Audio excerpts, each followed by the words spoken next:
Banks versus Davis. We're back with a very special guest, an old guest, someone who's been around since the beginning. You know him as BodyMore Bottles, our Baltimore correspondent, Zell. Our brother, It's one been a third of while. the Skeet Profits. Skeet, skeet, skeet. Sure. I don't know. I think at this point you might have a run for the real Street Profits the way Montez Ford is looking. Because look at yourself, Montez. You let yourself go. Hey man, him and Bianca just chilling at home. You know what else Basically. you gonna do? Yeah, I'm either fat or I'm tired from other stuff. Being tired. Exactly. I mean, you had to deal with a woman who didn't want to get finger surgery for a year. Like, at that point, I'll do this shit myself. Well, my fingers hurt, brother. Doing the old five knuckles shuffle. No, the other one. What's the song for South Park? I'm trying not to be inappropriate because Oh. we got 5 minutes left. We could do every. We could say everything, but yeah. Finger bang. It's like when you put your finger like a gun and go bang, bang. That's what he says, remember? That's exactly what I was gonna say, and I was gonna sing the song. Nah, but yeah, well, I think the last time Zell was around probably 2022. Yeah, I think so. Yeah, so it's been a long time. Yeah, what was that? Was it? No, it wasn't the Fast Summer one. It had to be maybe the No, we're probably doing Patreon content. King of then, the so you Ring probably one? joined us for the King of the Ring episode. Yeah, which is a funny ass show. Seeing Shane McMahon get his ass kicked for 30 minutes. Just so Was that really yeah. 2022 the last time you was on here? Yeah. Damn. Don't forget we did nothing in 2020 for most of 2025, and then it was the last half of 2023, and then in the first half of 2024. Hey, I can't keep up, dog. You be doing like Drew McIntyre with the retirements. basically. I feel I'll like quit. Vegas with it. Sometimes you gotta take a break, man. Yeah, the one in 2025 was legit a break for that was for just work and all that and all. But we're back. We wanted to have you because you've been having a hard time, not with just one team, but all your teams that you root for, Zell. I mean, you got the Orioles hat. They were supposed to be the chosen franchise of this decade with all the prospects they got with Adley Rutschman and Jackson Holliday, Gunnar Henderson, Anthony Statander, and he had to go in free agency, like 2 years ago now? Yeah. Yeah. I'm still hurt about that. I'm still hurt about Manny Machado.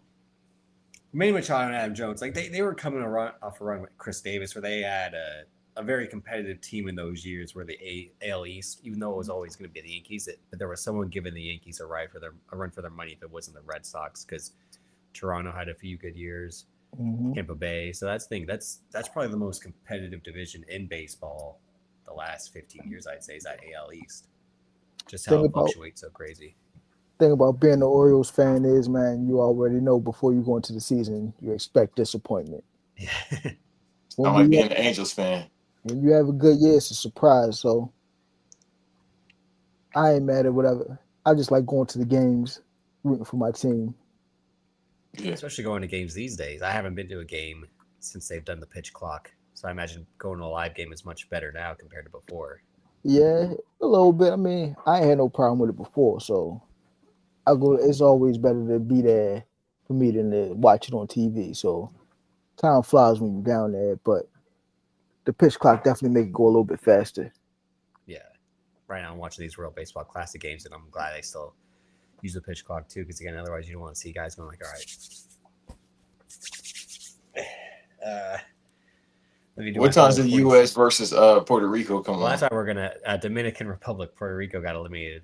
Same thing. It's 6:30 East, 6:30 Central, so 7:30 Eastern is that game. So we'll be out before then. I'll be done by then, because that's gonna be that game look crazy. That Dominican team, just the lineup alone is like, how do these guys not win it all? Yeah. Dog, that's legit Stone Cold versus Austin WrestleMania 17. I don't know. The way this U.S. team is playing, they got to get their head out of their asses with certain guys. They can't hit for shit. They've been saved by their pitching, really, with Paul Skeens and biased because Logan Webb is a giant, and he had a great outing in the last game against Canada. But also Canada, I think, kind of got lucky to get in with Mexico fucking it up. They shouldn't let the old man stay. Clayton. This was supposed to be his, farewell tour. Even though he won the championship, I think that's better. But still, for him, I think winning something for his country is more fitting for him. If y'all remember what he was talking about during the pandemic. No, what was he saying? Oh, he was QAnon. He was talking about forget the you feel me? Forget that. That's the microchip. A white guy from Texas was against the jab? What do you mean? Exactly. I've never heard of such a thing. Exactly. And he was saying things about, them people. I don't want to say what people, but June, he said, hey, I don't rock with that. But again, he's from Texas. Am I defending him? Yeah, you I do the Floyd Mayweather. No, but that Dominican team, for the whole lineup, it's just crazy because they even have guys that aren't on the team that should be on the team. Like Ellie De La Cruz isn't playing because his team wouldn't allow him based off his injury last year. And then I think Jose Ramirez from the Guardians, he's not on the team. So they still have like 2 All-Stars back at the crib that they could have just they're playing with house money with the guys they got. Man, I was looking at the on FanDuel and just looking at the lineup and seeing because I was going to put something on us to win. Then I looked at it like, hold up, they got who and who else? And Vlad Jr. Vladdy Jr., Machado, Man. Tatis Jr., Yeah, O'Neal Cruz. Yeah. And then Julio Rodriguez. Julio Rodriguez bats 7th, and he's the Mariners' star player. That's these guys can just. They stack, bro. It's a reason. Well, one reason why I'm trying to get to the DR. they should run the table. To be honest with that lineup, I mean, it's Paul Skeens, and if Paul Skeens really is the chosen one, like he has been for the Pirates, then he'll show it tonight. But still, that's not even the Monstars. That's better than the Monstars, what he's going up against. Yeah. And they don't even got to lie about their age. Not anymore, no. Yeah. That's the thing they show I mean, they're being managed by Albert Pujols. He doesn't even have to do shit. He's like, all right, guys, just go out there, Oh, like he was doing the last couple of years with the Angels? Mm-hmm. Well, don't forget, it wasn't until he got to the Angels where people were like, Albert Pujols, he might be secretly 44, 45 right now. No. I don't know. They don't do it like Africans, bro. Africans, they be 65, but, they look 40. Like Joe Embiid, low key, might be 45. His knee's 68. They tell you that they count their age by the scars on their forehead. Yeah. And the machete blades they keep in the house. Joel Embiid does seem young because he was obviously really into DX, which is when they brought Triple H out to do the opening game. So I don't think he's a fan of OG Attitude Era DX. I think he was a fan of the DX that I saw, the Ruthless Aggression Era DX. Yeah, the 06 run. So I think Joel Embiid is actually young. That's not here right now. I think he would. I don't know if you remember this, Banks. Was it within the last 2 weeks that USC player got kicked off the team, and the rumor was he was secretly 30 already? I remember that because I think it just happened with another player too. You can't be 30 in college. Hell no, not with no they 2 said kids. that he had lied about it, like it was a legit baseball thing. See, Dwayne Wade had 3 kids when he was in college. But he admitted Chris that Winkie was a grown man. They knew he was, they knew he was 20. This guy was saying he was 19. Or not 9. They said this guy was saying he was 22 and was actually 30 already, something like that. He was with a full family. The last one like this was Shabazz Muhammad. Hey! No, it's funny because Jalen Rose, his whole thing about why this story was so dumb, he's like, you don't remember that they're saying you had another 17th birthday? Wasn't I 17 last year? Jalen Rose so how's he going to try to lie to the media about, I don't know how old I am? You had them birthdays. What do you mean you don't know how old you are? And he not even African. He from Las Vegas. I didn't want to say the name Shabazz Muhammad. Doesn't sound Las Vegas though. It don't sound like it at all. Like I think his people more likely they from Cali. We got 2 Muslims in fucking California. Rizza Islam and well the guys that sell the newspapers at the Slauson Swap meet. But no, lying about your age, like you were saying, like, Y'all got Muslims in Northern California, Davis? Don't forget, I told you my the father of my sister, he's Hispanic, but he was converting when he was inside. A Hispanic Muslim? I never. Yeah, seen I swear I told you all this before. No, I don't think you have, because I remember so that. saying that y'all never heard of no Hispanic Muslim before. No. But yeah, because even my mom was like, "You're what?" Like when she would talk to him on the phone, like, "What do you mean?" And she would tell me after, like, "Apparently he's Muslim now," and I'm like, huh? Assalamu alaikum. Again, this My is the friend. father of my sister, but yeah, I was like, "What do you?" I'm like, "He's Mexican." Like, A Mexican? Yeah, I've never heard that a day in my life. They always pray to Jesus. yeah, The Guadalupe, right? And the I was about to say the joints on the candles. Yeah, the lady. Yeah. I don't know who Saint- she no, is, but she's been yeah. having the same outfit on. not Santa Maria. Who's the other one they I pray think to? Guadalupe, right? You're asking the wrong fucking person about anything religious. You know that. Yeah, we can't ask a white person about this. Y'all gonna tell us about Satan. I was about to ask if they got black Israelites out there. In his state where he at right now, or Northern California? Because Northern Either California, way. my uncle is Either way. from. I got one of my. He don't claim it, but he from Northern California. My uncle. I think I still got the recording from when I seen him in November. Oh, is that the one y'all talk about with Dot and Amp? About, Yeah. Hey, put the camera away. He still got the accent, but he Yeah. like, put the camera away. Because I was trying to secretly record the stuff he be talking about. And I'm like, if this footage ever get out, I'm cooked. Because the stuff he be saying. But in Minnesota, I am actually curious. Do y'all got that in Minnesota? Well, don't forget, there's a very heavy Somali population here. I do Black think there Israelites. is I don't think so. I don't think there is much black Israelites. I think there is probably a decent. I bet they're all in the cities. Don't forget, I'm an hour and a half away from the cities. I'm in the suburb part of central Minnesota. So I imagine down more in the metro where my brother goes to college, there probably is. Yeah, they're usually in the place where it's a lot of people, heavy foot traffic, so that they can stand outside and spew their rhetoric. Right. And shout out women that look like keeks. Like, you supposed to be with the black people, but they be yelling at black women. I used to see it all the time back at home. There With your definitely is ass one in LA out. because when we were in LA for Mania, Rock had gotten the Black Israelite newspaper from someone. They gave him that for free. That wasn't the Watchtower? That's the Watchtower. I can't That might have been the Yeah. Watchtower that he got. Yeah. You told me, like, don't read that, Davis. It's the most racist thing you'll ever read. Oh, yeah, the final call? Yeah. And they always got the Honorable Elijah Muhammad on there. Yeah, I think that was the Watchtower because I think he bought a bean pie. That's how he got it. Yeah. Wait, the Watchtower is the Jehovah's Witness. The final call or whatever is the Muslim one. You're right. No, but don't take that Watchtower, Davis. I'm telling you, that's a cult. Jehovah's Witness is a cult. No disrespect, everybody listening. It's all a cult. I'm saying all religion too is a cult. No, but they really won because they come to your crib in the morning on Saturdays. Like, why are you doing this instead of being at the crib? They be posted outside with the suits on, and then they ain't worse than Mormons. I'm trying to watch football games. I'm trying to. Yeah, I told y'all my grandmother used to cuss them out. I got an uncle that invited me and talked to him about Jesus.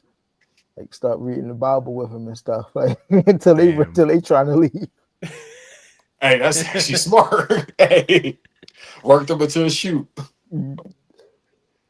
Nah, but I mean, yeah.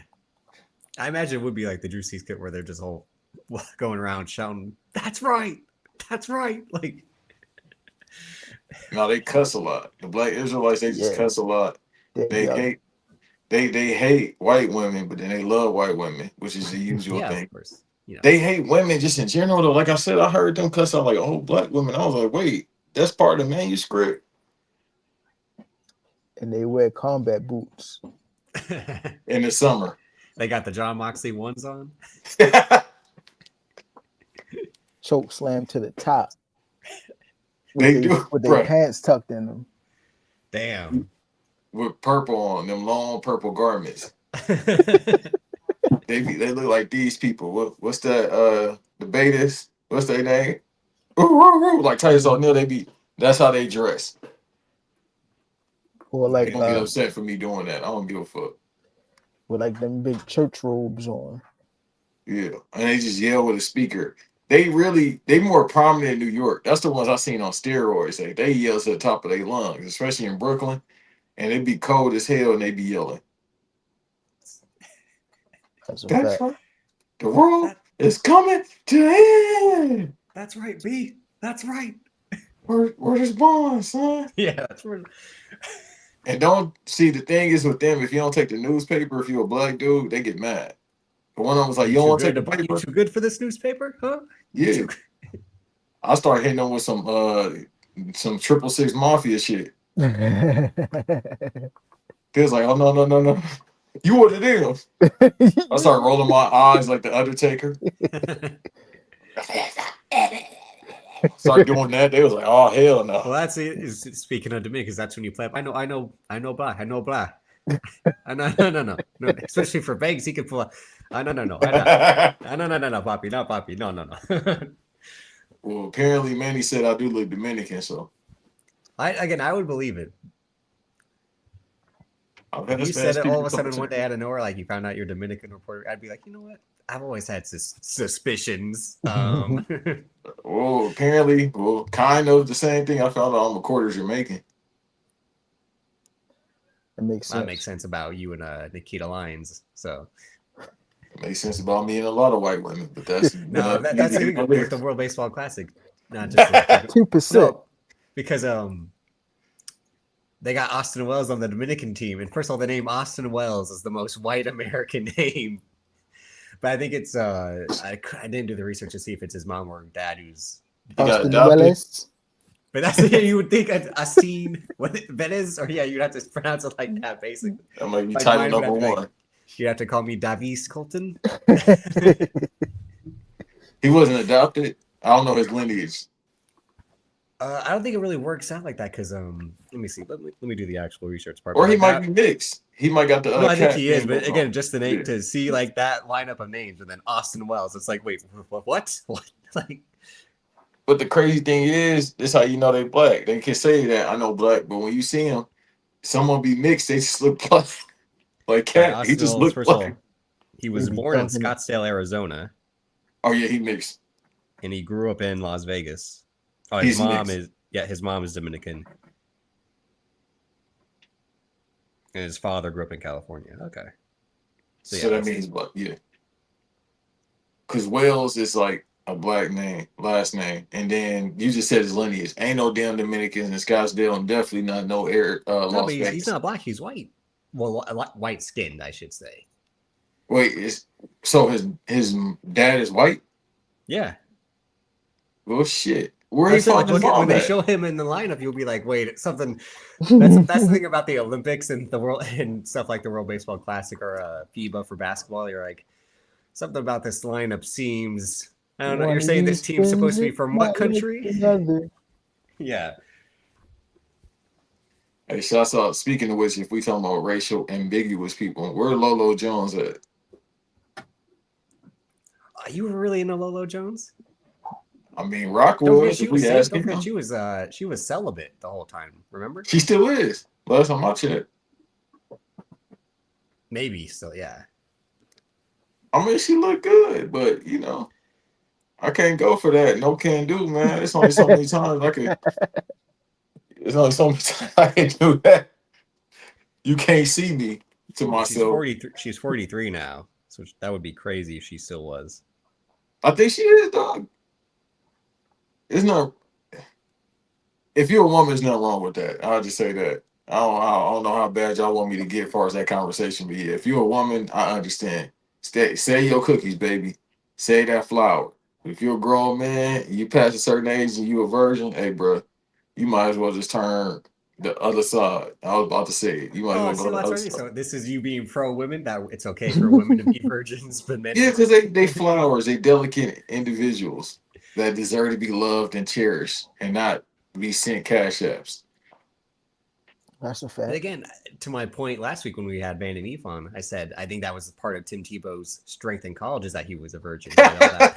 He had all that pent up testosterone and that was powering him through those linebackers to knock dudes out. But Lolo Jones, don't forget, she didn't even medal when she was in the Olympics. So it was doing the opposite for her. That should have been a sign then. Guess that same thing go for Jimmy Fredette too, huh? Yeah, that's why he was able to kill it at BYU because he wasn't having sex of any kind. Oh, he one of them? The Mormons, Mhm. yeah, Mormons, you can't do anything until Oh, marriage. I didn't know he was one of them. I was Yeah. saying one of them in a different way. No, yeah.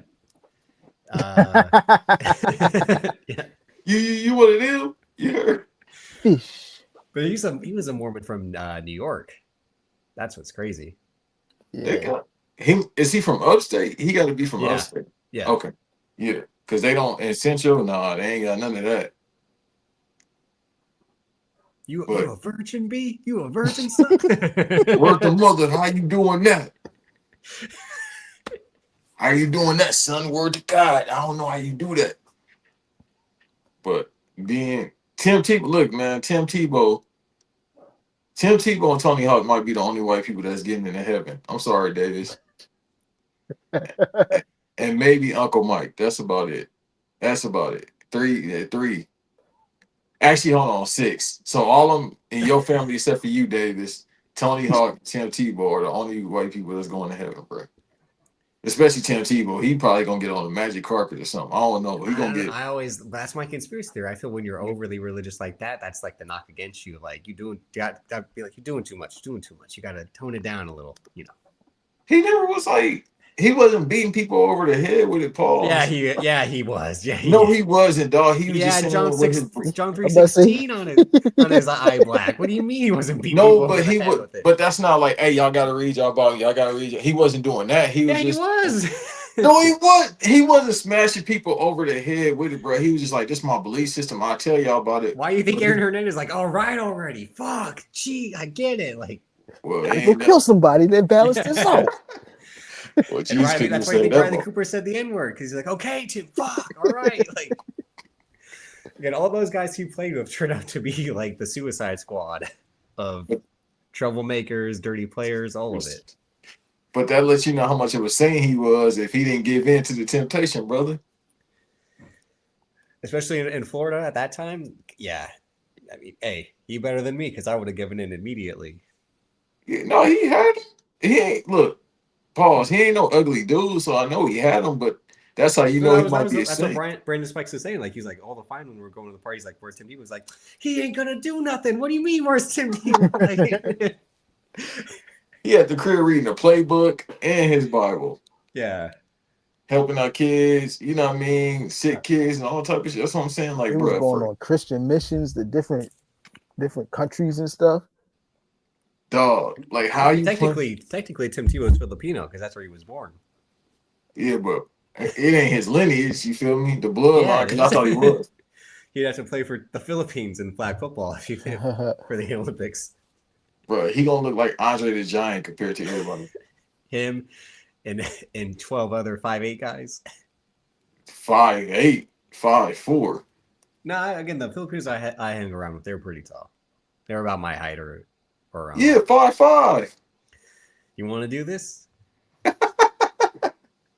Anytime a white dude say you want to do this, hey, he can go very bad. No, because again, I have that clip where Amp and Joe are like, you keep saying Dave's short, but like that picture y'all side by side, it looks like y'all the same Man, height don't to listen me. to them. Look who you name it. Don't listen to them. But that's because Joe said I had the Johnny Bravo going on. I added to my inches.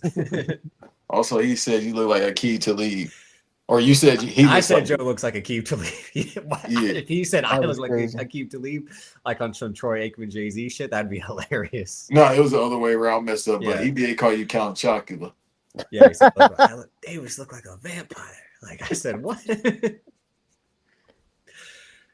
Nah, but no, Zell, you were going through it with the Orioles, and then last year, out of all the teams, the Dallas Mavericks, they traded Luka Doncic for at this point for no one. I can't even say they got Cooper Flag in the trade because that's Adam Silver doing the, worst commissioning of all time of like, hey, you just trade your star player. Here's a get out of jail free card and Cooper Flag. But Anthony Davis, gone. The other guys, gone. And that was one reason I stopped watching the NBA because I'm like, if Luka Doncic is going to play for the Lakers, the team I hate the most out of all the teams in sports besides the Dodgers, then obviously I'm not going to watch your league anymore. I used to be like that too, like back in the day when Kobe was busting out ass all the time. And I was just a Mavs fan. I hated Kobe so much that I rooted for the Celtics when they faced the Celtics. Yeah. Ain't that far from you, so yeah, that makes sense. But now I'm a Lakers fan. Oh God! You're breaking my heart. Yeah, hey. It's bad. I get it because again, like they did Luka so bad, man. I couldn't just stop my Luka fandom. I got to roll with him. So it's the Lake Show now. I'm still a Mavs fan too, though. I can't just let them go. I'd rather you be a Clippers fan, bro. At least they give away tickets or they give you a T-shirt. The Lakers don't give you shit but headaches and heartaches. Ask Antonio. I'm more of a Lakers fan. Not to throw Antonio under the bus, but all the Lakers fans, as we saw with this BAM shit, are the worst fans in all of sports at this point. They have now passed the Yankees. The Cowboys still exist, brothers. They've passed the Cowboys. No, they haven't. They've passed the Yankees. They've passed all these other fans because the BAM, 83 points, and everyone losing their mind of like, man, they just let him have the play. You mean the Toronto Raptors that ended up getting Andrea Bargnani in the draft? They were, they were competitive against Kobe Bryant? No, they weren't. No, but here's the two things about that. So you got Kobe Bryant, who's top 5 all time in scoring.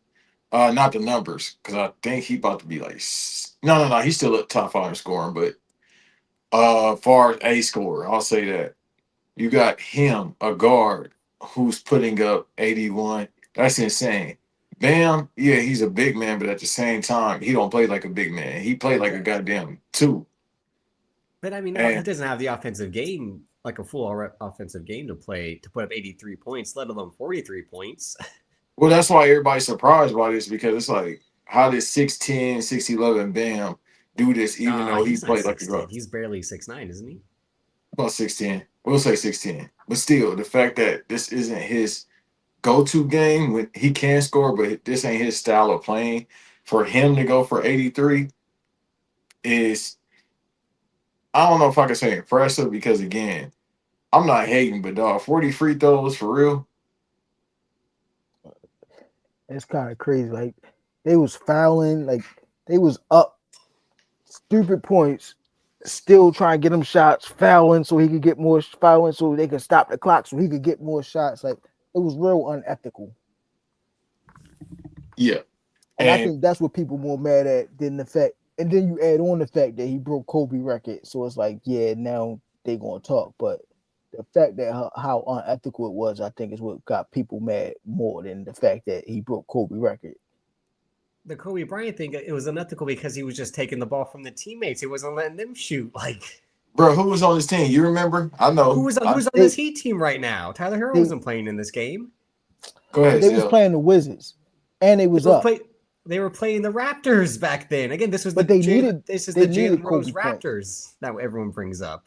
And they was down. Like, Kobe brought him back in that third when he had that surge in the third, and they needed them points to win. Like, I think a couple games before that, he had dropped 50 or something, something crazy. And they was telling him to go for it. He was like, "No, we up 20. What's the point?" Right. Look, so everyone. Oh, go ahead, Banks. No, go ahead. No, because my thing's longer, so I want you to go ahead. No, because the thing is, like Zell said, it's the point of winning the game as well. Like, I'm not faulting the Heat, because it's like, all right, if you know the dude's about to go for the record, just go for the record, even though y'all up by 20 points at 3 minutes left in the fourth. All right, cool. But the thing is, with game, his is more personal, because again, you a guard doing this shit. You got A Yeah, young why are you Chris acting Bosh like on the he's team. 6'3"? This guy was 6'6". Come on, like Yeah, but look again. This is before the guards were taking over the game to when it became a point guard game. At that point, it was still big man game for the most part. Like, yeah, the Heat would have maybe won with D Wade, but against the Mavs, I don't think so. Against that Mavs team, I don't know. But for a 6'6" guy, his style of playing too, Kobe ain't he fundamentally sound, but really not really, because the type of shit he'll do. It's like, dog, how are you not exhausted from doing turnaround jumpers off the backboard, left pivot, foot, fade away, and all that weird shit? So for him to get 81 and his style of playing is insane. And I mean, again, look at the team he was going against and his team that he had.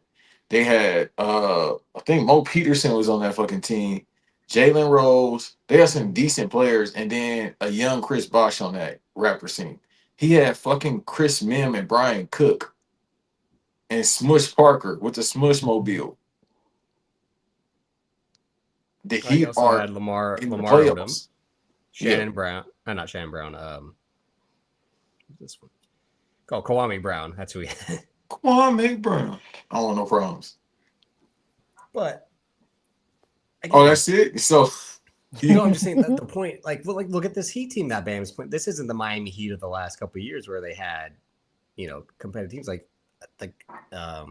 Hawkes was already on the bench. They have Davion Mitchell. They have who else they got? Like this isn't the Triple this J, isn't even, UCLA alumni.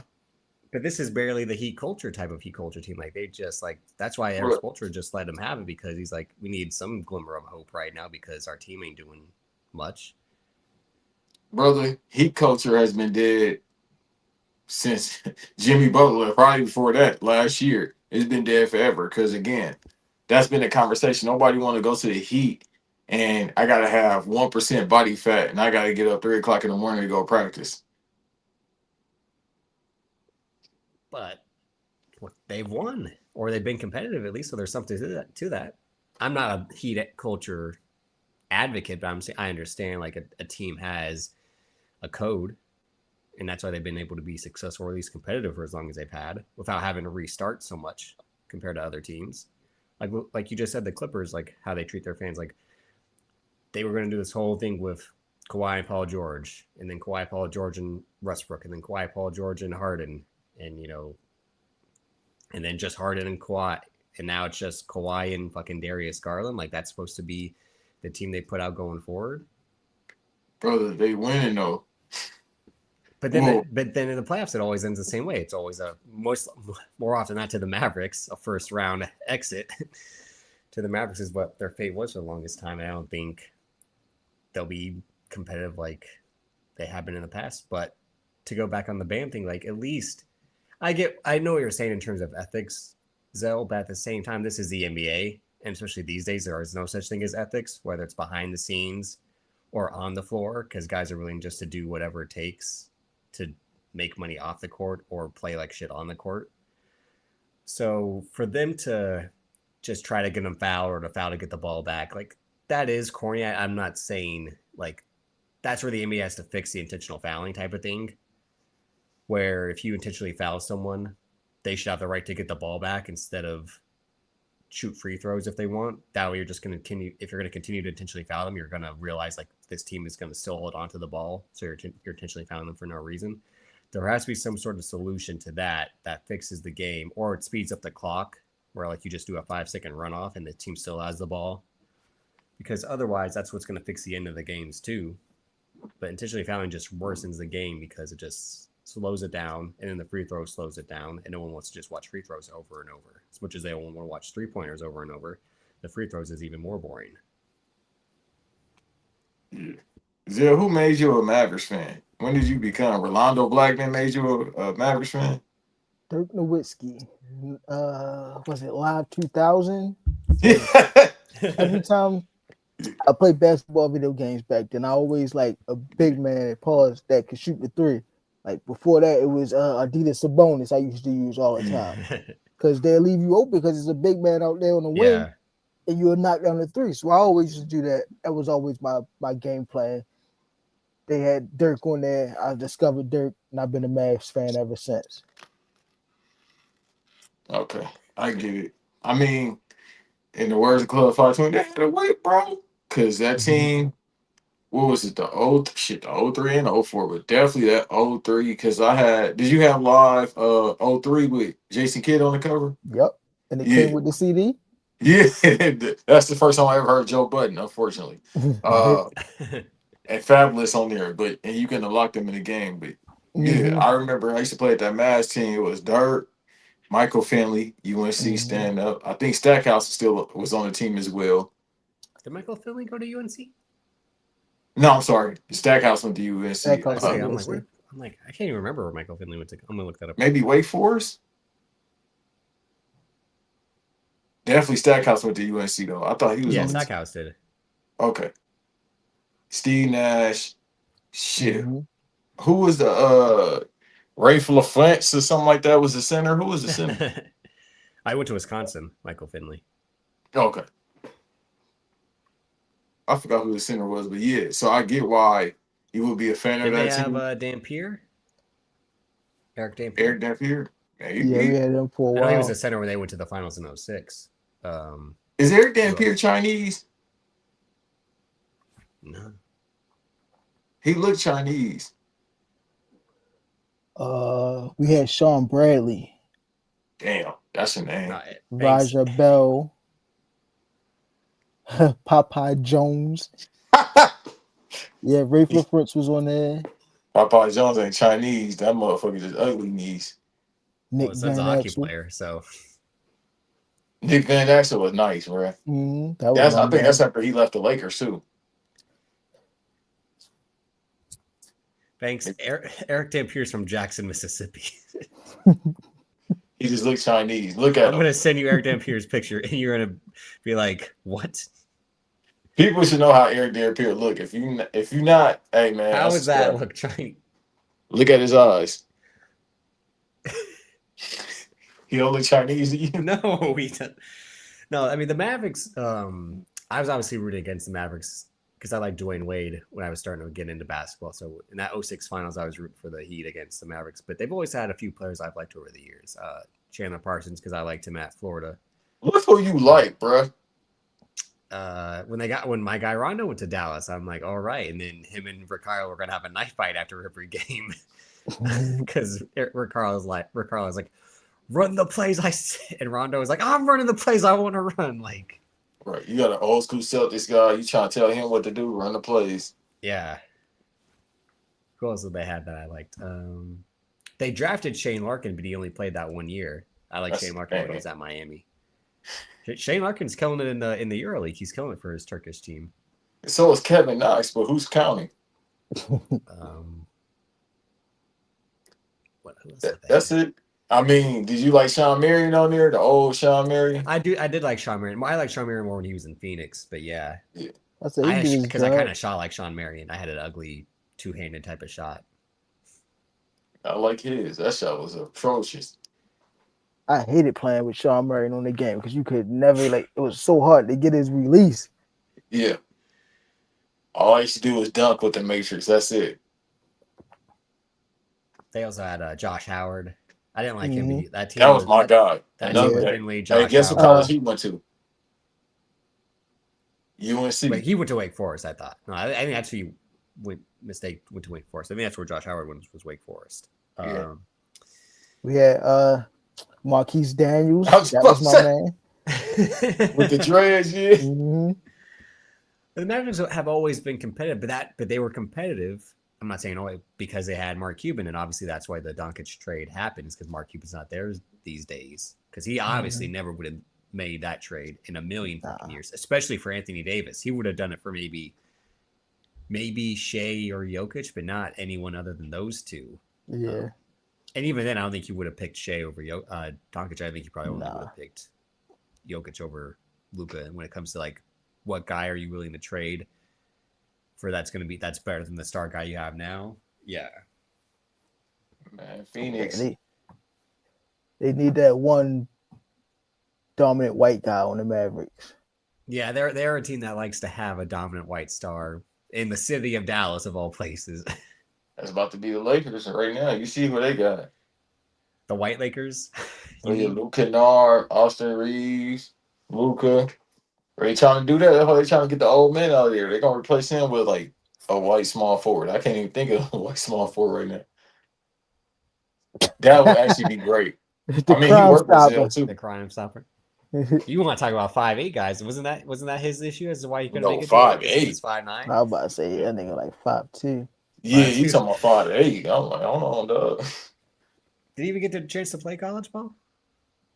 He went Nah, to the man. G League. He got He drafted, I messed think, himself by the up. 76ers. Let me see. He messed himself up because of that, you know what I mean, a situation. But he was supposed, he would have went to college. And Yeah, he played for the Delaware 87ers, and then a bunch of he played in the new version of the ABA. ooh. I mean, did he not try to go overseas or? I think he went overseas for a little bit. Because overseas, he'll still be tall as hell. He apparently had a 48-inch vertical leap. Sheesh. Damn. For a dude that's 5'2". As Zell said.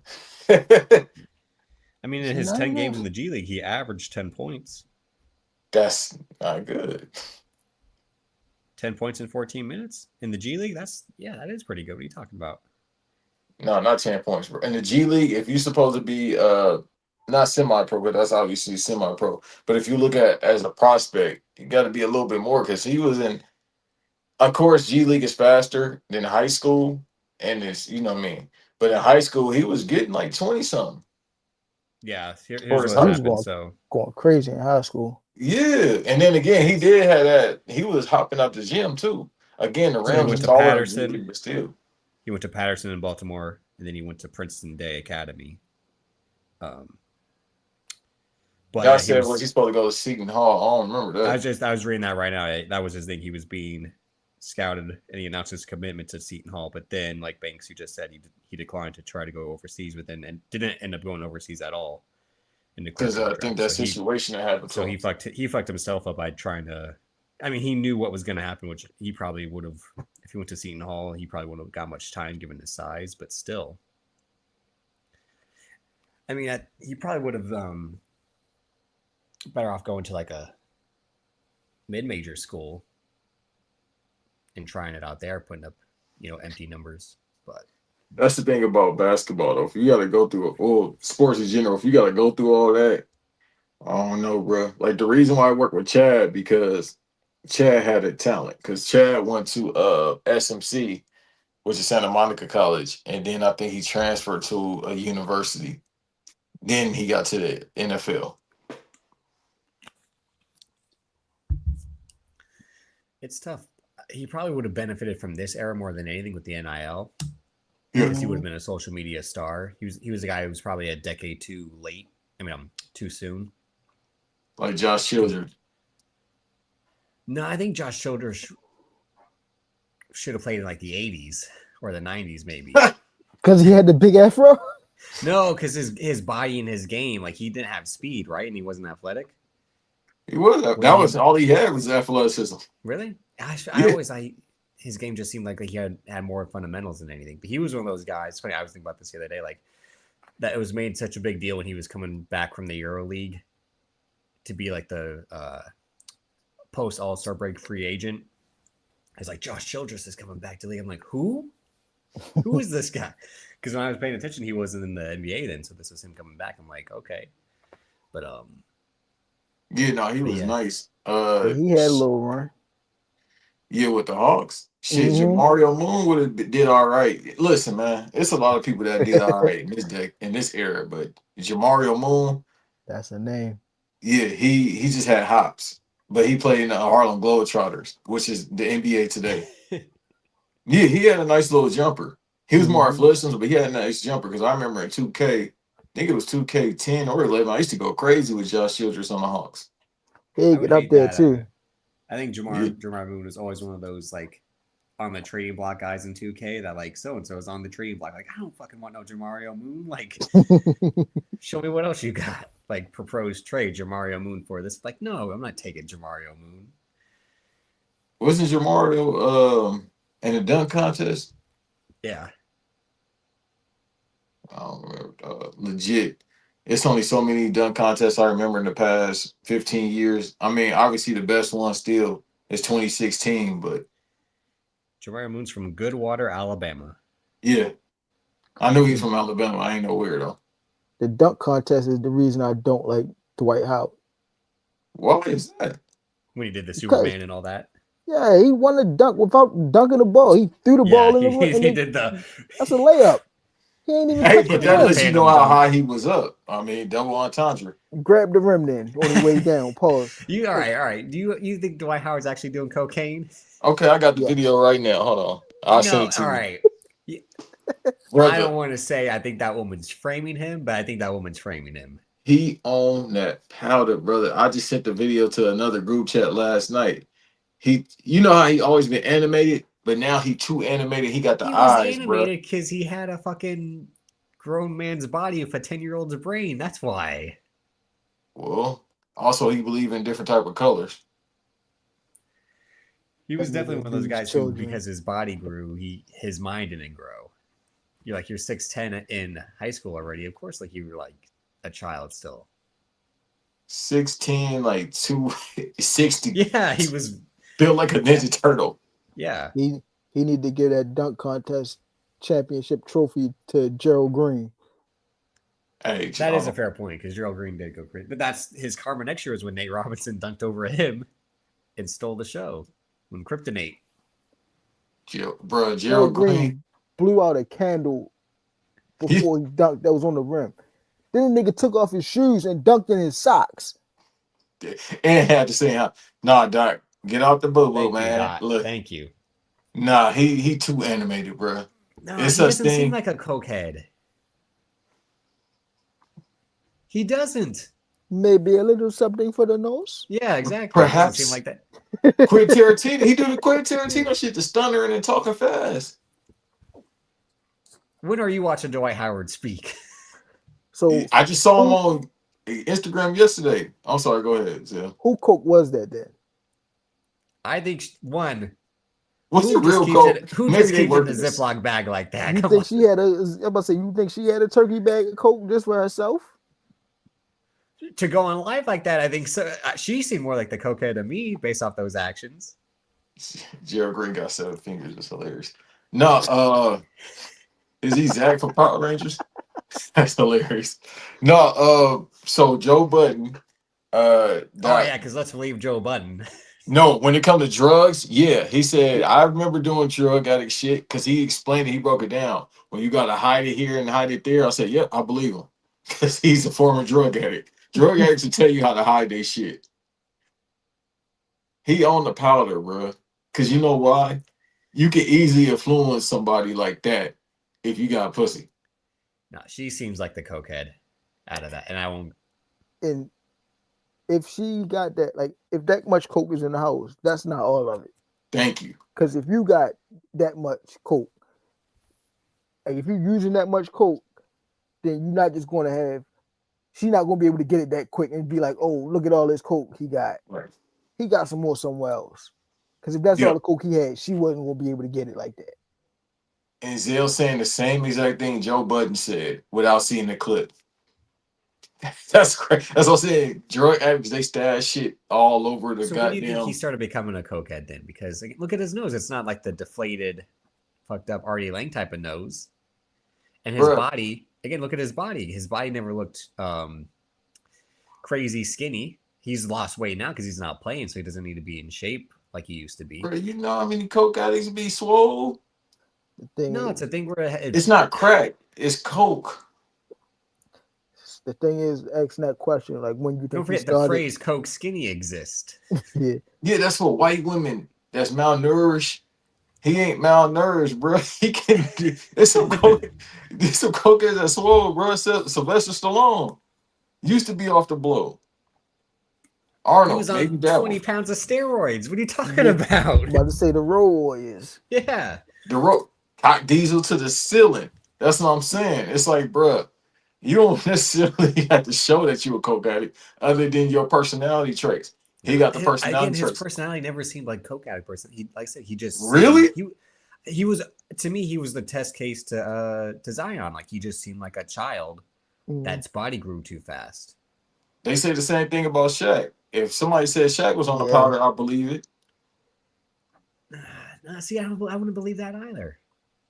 Cause Shaq again, and when Shaq gets too cathartic, gets too serious and emo. I wouldn't believe that's like the coke talking or anything like that. I think Shaq, he seems too much like of a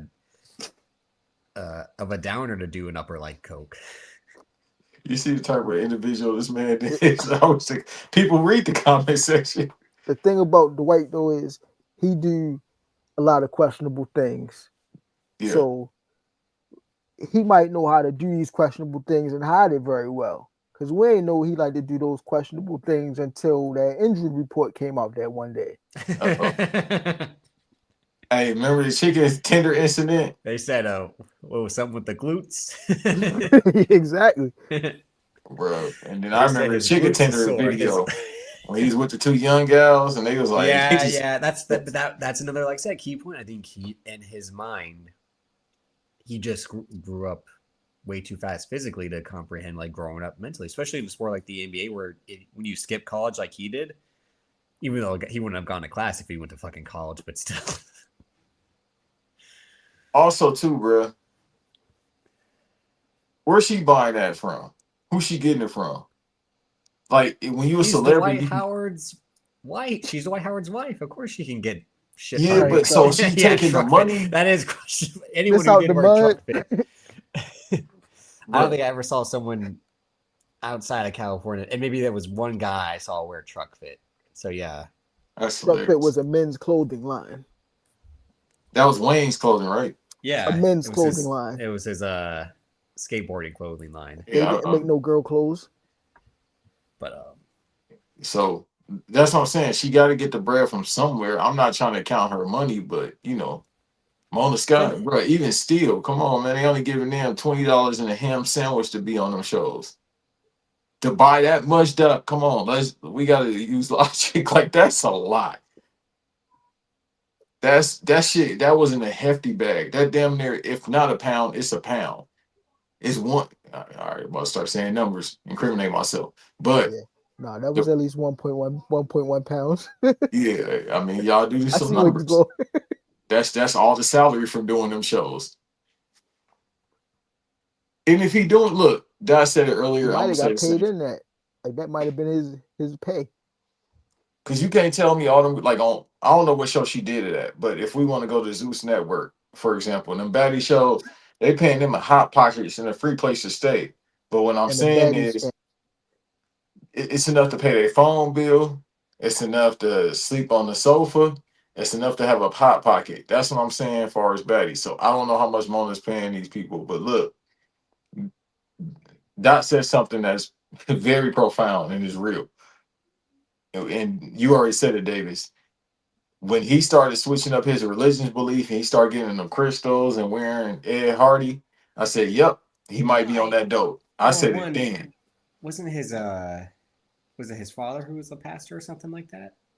Or didn't he grow up in forced to grow up in the church?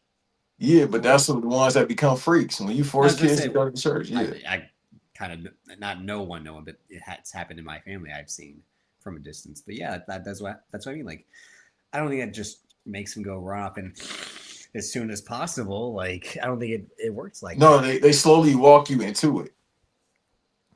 You ain't never watched one of them shows and they didn't have alcohol just flowing. Yeah. That's the starter kit right there. Yeah. That's my point. Is so she would be more of the cokehead cokehead based off coming from those shows than he would be. So no, but I get what you mean. Not to cut you off. Go ahead. No, y'all go ahead. Not to be Dwight's advocate, but like that's what it is at this point. Like, no, and he's one of my favorite players ever on the field. I mean, on the field, yeah. Off the field, hell no.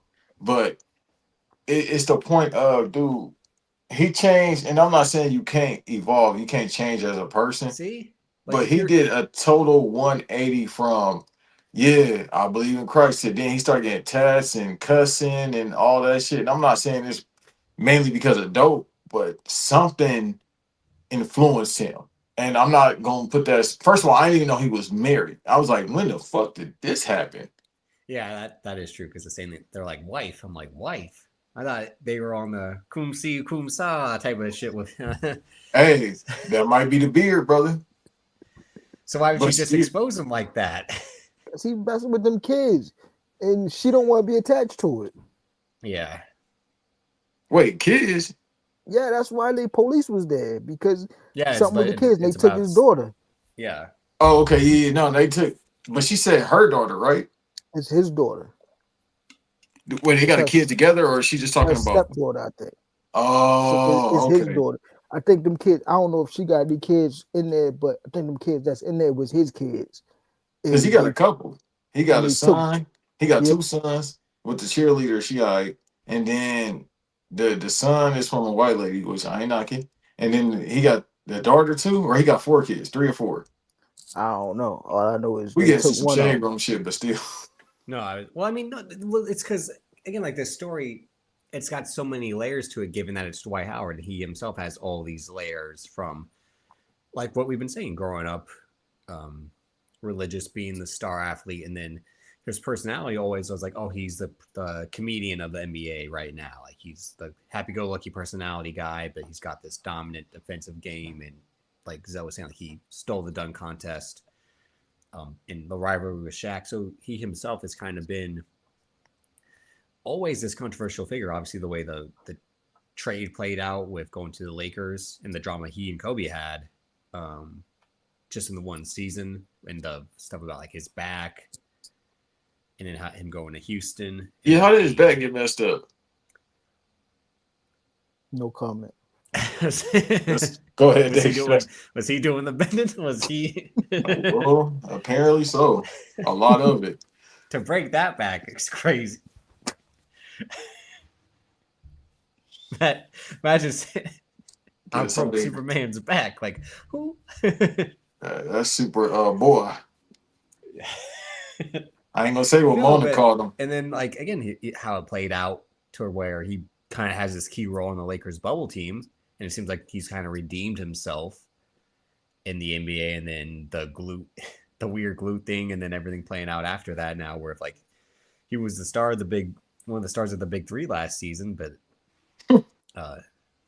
he was him, Lance Stevenson, and Michael Beasley. That's hilarious. So saying it in hindsight, not saying the Big Three is bad because I actually want to go this year, but he was stars of the Big Three is crazy.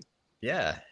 And he just named 3 people, or 2 people that could probably still hoop if they went back to the pros. Michael Well, that's why I Beasley can was still watching hoop. Mhm. Yeah, but when you watch Michael Beasley, you understand like, oh no, this guy's legit off his fucking rocker. Like, Yeah. No, he's out to fucking space with no return in sight. It's Yeah. like, You ever seen that one little interview he did when he was like, sometimes I wake up and I'm Michael Beasley, and sometimes I wake up and I just can't find him. I've seen all his interviews and I'm disturbed. yeah, every time I see him talk, I'm like, I wouldn't want to sit within that 100-yard-mile radius of this guy. I think Michael Beasley is. But he was another guy who, again, they said grew up too fast, just in terms of his body compared to his maturity, where he was, and because he was just so dominant as a player, it seemed so effortless and natural to him. That's why he kind of seemed like one of those carefree guys, to where it's not my end all be all, you know. I think Michael Beasley is Delonte West that just didn't go over the edge. Yeah, Delonte so West even- went too far. He flew Yeah. over the edge. Michael Beasley, like right there at the edge, looking over, like, all right, I'm good up here. Like, he a little crazy, but he ain't going that crazy. No, but he had showed up to that That's one a fact, D-Dot. that one Knicks interview where he wore watches on his ankles and both wrists. So it was something like that. He had a watch on each wrist and then a watch on his ankles. It was like, That's that Mo Money shit, bro. You don't remember that, Davis? but no, but that's in like alternate timelines. Michael Beasley is probably a 3-time MVP. To be honest, like A 3-time MVP would have been crazy. Look at his offensive game. He would have won scoring champ. I don't know if he would have won the MVP. Like Kevin Durant is. We I would mean, have he had played the both sides Michael of the Beasley ball. threes and all that. You know, Who wearing them, bro? Them motherfuckers gonna be upside down. The 3 gonna be like this. Now he had all the talent, and all the skill, and he still does, obviously. Yeah, that's a fact. I don't think that's style. I think that's the the other parts. I mean, he's sober. He just some people look, man. Some people just crazy. Some people ain't got. Yeah, Some people just fucking crazy. He ain't, but he got out crazy by the crazy man. And speaking of which, with Michael Beasley last year, remember? He got out crazy by him. They had legit weird homoerotic chemistry going on between them. Like they would get nose to nose and bark at each other. I'm like, this is some real like, you guys are either gonna fight each other or something else is going on. I ain't in it. Yeah, no, nah, I'm with you. I ain't in it. That ain't me. Eventually, I gotta go to DC. See, that's what Lance be doing? I don't know what he be doing besides the Tiana Trump shit, allegedly. Hey, I mean, would you be Davis? Tiana Trump right now? Yeah. She redeemed herself. Like the other old girl that was at the game, Bella Danger. She redeemed herself. Then, now, forever. I never really watched either of them that much. And I know what I know Amp is like sworn off Tiana Trump because she looks too much like her dad, but I'm like, she looks fine to me. I'm not losing my mind over her, but I mean, I would choose other stars over Tiana Trump. No, but her dad looked like you too. Ironically, that's what's so crazy. But I can see, but I begin the appeal of Tiana Trump. I'm like, you never know. That comment. I'm glad someone was picking up on what I was saying. I know it had to be Dot, but that's what I'm saying. Like, look at what was going on between him and Michael Beasley. Like, I'm like, something like, y'all on some like real, time right now. Hey, R.I.P. Mr. C's, dog. Let me see what Do you know who Mr. C's is, Davis? No. I'm almost scared to tell you. Look him up. Great DJ, prominent DJ in New York. Fuck Flex. Fuck Flex, man, yo. That's Fuck Flex, man. I'm still. Bro, we'll see dog. Yeah. Lex, Anyway. bro, that was the saddest bomb ever, bro. He did like a 5-minute set. Oh yeah, by the way, Tangents to be out, and it might be the last episode. We sorry, Amp. It got real bad the last 10 minutes. Oh man, new Tangents coming? Yeah, it got. This might be the worst, best episode ever. We had to apologize to Amp several times, bro. It just got bad out of nowhere. The stuff we was saying. Hop up on that Patreon so y'all can experience that. No, I don't think you should. Listen, people. Oh, you looked up her dad? No, I'm saying no. I said, no. Why would I look up her dad? So you can see what we saying. No, she looks good again. And this is my point. You see Tiana Trump's ass, and you're gonna say no? Me? Yeah. I ain't on pump, so no. That's my point. Like, whenever someone always like she look ugly or she look like if she comes up to you and says, "You want something?" You turning that down? Hell no. I'm going raw. There's 1,000 souls been in there, but I don't give a damn. Hey man, it's cleaner than a lot of these scallywags out here. Right. I'm from the GameStop era, bro, with video games. We just take it back within 7 days and get your money. You pay cash. And 1,000 souls, right? Like, that was her job. She wasn't, it's not like she was hiding it. Like, so. Hey, man, this was being African is hilarious. She was patrolling the campus of Morgan State University for a while. Recently or back then? Like back then, yeah. Oh, okay. No, she got the soccer dude. I think she like changed her life. Oh, so she's more like a trophy wife now? Yeah, for the past like year or two, like dude wifed her up. He African. He wifed her up, and now she out the game. She's just a wife now. And then people was like, "Does he know?" I'm like, "Dog, he African. He don't give a fuck." Well, again, like when people say, "Well, do they know?" Like again, if you had the money, we would all do the same thing. I hate when guys want to do all that. Man, Like, I'm oh, going to the PC. What you mean?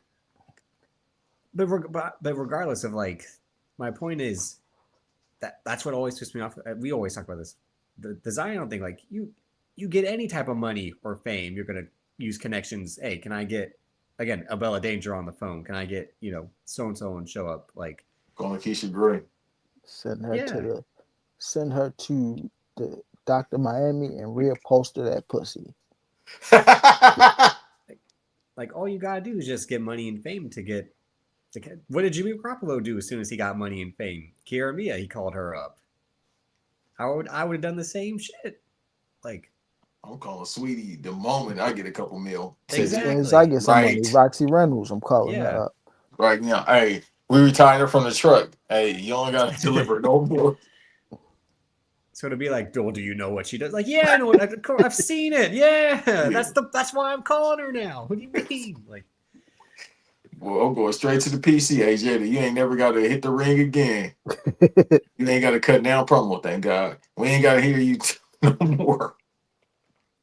no, but to bring it back to the case. So yeah, they traded Luka Doncic, but they got Cooper Flag. So you got some redeeming qualities Go to back to them. basketball. No, because I want to, because we got to talk about the next thing, which is again, The Zell's thing going about through Cooper Flag is it's his rookie season. He doing this thing, he putting up some good numbers, but he real inconsistent for me. Like, especially now that I like to go on FanDuel and put in my parlay. Some days he might give you 20, sometimes he might give you 11, he might give you 9. Like, I think that's he just growing he get pains. a little bit more consistent, and Yeah. I'll be cool. But he really don't got too much backup on his team right now. Maybe when Kyrie come back, it'll Kyrie be a won't little come bit. back to play for this team.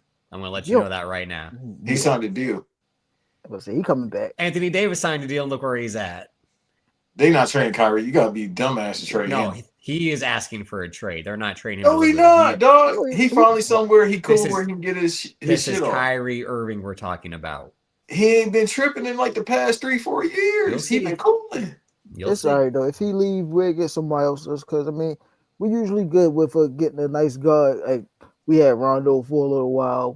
We had Brunson. Like we'll get another guard. We'll pay Yeah, him y'all with keep a Coop. guard. Yeah, we'll pay him with Coop and they'll do their thing. Hopefully, I was hoping we could get Trey Young, but that didn't work out. It's I don't more think you would have basketball. wanted Trey Young. I think that would have been a mistake to get Trey Young. Yeah, because and I knew he wasn't gonna suit up for the Wizards. Because would you? I forgot Anthony Davis was even on the team. Yeah, he ain't gonna suit up. I don't think Neither of Anthony them are going Davis to play gonna for suit the up this Wizards. year. Yeah, Like, I all forget these- that trade even happened. Yeah, all these trades from this past year are just temporary. Money. Like the Yeah. league's going to reset in the summer. You can just tell. Yeah, 'Cause AD's gonna end up going to the Hawks. Watch. So just to not play with Trey Young now? Exactly. Um, Because I don't see him. I mean, where else could he go? Serious question. well, that's the point of this season being so wide open that whoever wins the finals and whoever's the runner-up is gonna put other teams in a real interesting position because teams like the Wizards and the Hawks are gonna want to kind of suck anyway to like rebuild their team. So like they're gonna They've been rebuilding for 25 years. But that's the point. But like this draft is probably like if you don't get the first pick, you at least want one of these top 3 or 4 picks. So that's gonna be okay for them to like miss out. And then if the draft is fully stacked in terms of the lottery as well, then trade these contracts for an additional pick in the first round for a team that feels like they can still compete. But what Dallas needs, is another guard. Because that will probably take the burden off Cooper having trying to, like you were saying, to like put up 20 this night and then 11 the next because it's so wishy-washy. And the guys he's playing with now, I mean, granted, they were good players when Luka was there, but that's because Luka was doing all the work to set them up. And that's not Cooper Flag's game, is to do all the work to set these guys up like Washington and Daniel Gafford and Derek Lively. But Derek Lively's injured, isn't he? Or is it Yeah, I was Gafford? gonna say when Lively come back, that might help him out a little bit too. Yeah. You know what? I'm gonna go on a limb and say this. And they also might finally make a coaching change because Jason Kidd was not a good coach when Luka was there and wasn't a good coach before at his In previous Brooklyn. stops. Yeah. Brooklyn, Milwaukee, all of that. So I'm gonna say this though. I'm gonna go on a limb and say y'all gonna get a top 5 draft pick, and y'all gonna end up getting the guy from Arkansas, the kid from Arkansas. that's who they would need would be Acuff. Yeah. Especially because he would be the Kyrie replacement. Yeah. But I get what you mean too about Cooper, but we gotta remember this dude just turned 19. Yeah, he's Just still very young. just turned. I was like, hold on. That's why I sent yesterday. So people are screaming and crying over Bam passing Kobe, but no one's screaming and crying over Cooper Flag passing Kobe's record of most 20-point games as a teenager. So that's what I mean. Where the Kobe fan, well, these are more so Kobe fans and Laker fans, because there's two versions of terrible Lakers fans: the Kobe Laker fans, and then just the Laker fans. Yeah, but both are annoying. But none of them were on their timeline screaming and crying at Cooper Flag for passing his record like they were screaming and crying at Bam for doing it. well, because again, it's Bam, and if you hating like me, it's for another reason. And I ain't even hating. It's the weirdest. Like, all right, you got 83, you made history, and everybody just like, maybe that's how bad the league is. Everybody talking about it in a negative way, and most people just don't care. Like, Vic was at the podium, like, I guess it's okay. Who's yeah, I guess. What kind of accent is that? I have no idea. And then the Houston Rockets coach, I can't stand his punk ass. He just like, I get it. I'm like, bro. Ime Udoka? You got a problem? You got a problem with Ime Udoka? I've never liked him. Even when he was the Celtics, it's just like, bro, he a good coach, but he act like he's still in the game. Like, you talk, bro, you a coach. You talking like you still on the He's court. got that chip on his shoulder. Mm-hmm. Yeah, like, Don then had to remind me he played for the Spurs. I'm like, I forgot all about that. Was he there with DeJuan Blair? I think he was, yeah. No ACL, DeJuan Blair? He was there getting his ass bust by LeBron. Yeah. Well, he called LeBron the B word and all that shit. I'm like, yeah, bro, I would have slapped the shit out of him. Well, I mean, he wasn't wrong. Nah, you tweaking. LeBron's a bitch. In what sense? Why white people hate LeBron so much? I'm not doing this conversation. Because he take care of his family? Y'all want him to not take care of his family? I'm not saying how he is off the court. I'm saying all the stuff he does as a player with the fucking Real Housewives energy of like, hey, I mean, am I going to keep playing this season? I don't know. Are we good enough for me to keep playing this season? And, Well, he's a wrestling fan, so he learned from wrestling. He's a fan of like he was a fan of The Godfather. Yeah, God, so many good scenes, or the Hunger Games books he was a fan of. Like, what's your favorite part of the book? Oh, just the part. I can't pick all these parts. They're so like, fuck LeBron. All right, but so like I said, Orioles, they've had their troubles, and it seemed good, and then the Mavericks had their troubles, and it seems up. But the Ravens, Banks and I are both on the Lamar Jackson bandwagon. I've loved Lamar since Louisville. So I've enjoyed seeing him have these 2 MVP seasons, and I always hate when the Niners have to face him because I'm like, shit, Lamar's too good. He's gonna beat our ass. Like, he's too good. Like, we can't beat this guy. And they've done what they need to do in terms of like trying to stack the offense with DeAndre Hopkins and Derrick Henry. And now they're trying to do it on the defensive end. I think it was smart to move on from John Harbaugh, just because I think you needed a reset overall in terms of the lead voice. And a new style of offense and defense might benefit them, but there was some drama with their free agency. So technically it wasn't a free agent decision, but they went out and got Maxx Crosby initially. They were trading picks to get Maxx Crosby from the Raiders. What did you think of that initially? I love the move. Like, I was saying that we should try to get Maxx Crosby before. Like, that's what we need. The past season was Maxx Crosby might be on the market for any team willing to pay Las Vegas Las Vegas to be a 2 high picks. That the Niners were in contention for him allegedly, and so were some other teams that were like, hey, if you're a top team with first and a second to spare, you can get Maxx Crosby. But the Raiders held on, and then he ended his season with surgery. So yeah, that's the thing. It's like the Ravens don't usually give up first round picks at all for anybody. Then for them to give up 2 was kind of unheard of. And it's kind of like, all right, we in a new regime now, like we got a new the old coach. regime with the Ozzie Newsome, yeah. I was gonna say Ozzie Newsome, but I'm like, I was almost gonna confuse him with Gavin Newsom for a second because they're 2 white guys that kind of look the same. Ozzy would never would have let go 2 first-round picks, not let alone 1. Yeah. So, like, to see that be done is like, whoa, we gave up those both first round picks, one from this year and one from next year, I think, for Maxx Crosby. I thought it was a first and a second. I thought it was the first and it was the two first. The Cowboys was going to give up a first and a second. Oh, okay. But they said the man had no cartilage in his knee. But I think they might have knew that beforehand. Well, that's what confused me. Give up them first round picks. When the trade happened, I'm like, and they were saying they passed his physical. I'm like, well, didn't this guy just have surgery? So isn't he not going to pass any physical for any team right now? So that was my reaction as to the physical being the reason the trade didn't go through. Because I'm like, this guy just had surgery, so I imagine any team is going to look at him like, this guy's not healthy right now because he just had surgery. But if the thing is, even with the surgery being out the way, it's like still not looking good. I'm like, okay. But then they went out and got Trey Hendrickson immediately right after, and he was someone who, again, like Maxx Crosby, he had kind of been on. Well, I even think it goes back to, I think, the season before last season where it seemed like the Bengals didn't want to pay him, and he kept asking them, "Fucking pay me," and they're like, "We just paid Joe Burrow, Jamar Chase, and T. Higgins. We can't pay you as well." And now he's in Baltimore. And which of those two guys did you want the most? Maxx Crosby. Is it because of his kind of energy and attitude as well? Of course. He seems like more of a Baltimore guy with the black and milds and the of course and the tattoos. I saw something a couple days ago that said like it showed their stats since 2019 and. Well, Maxx Crosby came in at 2019, and Trey Hendrickson is 2 years older, so he has 2 more years on him. And Trey Hendrickson got better stats since 2019 than Maxx Crosby. It's just that he got them 2 extra years on him. Yeah, but also Maxx Crosby, I think, when you factor that in, like I would say his stats look better by comparison, especially on the teams he's on. To be, so it's maybe it is, I think, where it's comparable to the NBA, where like you're putting numbers on an empty team.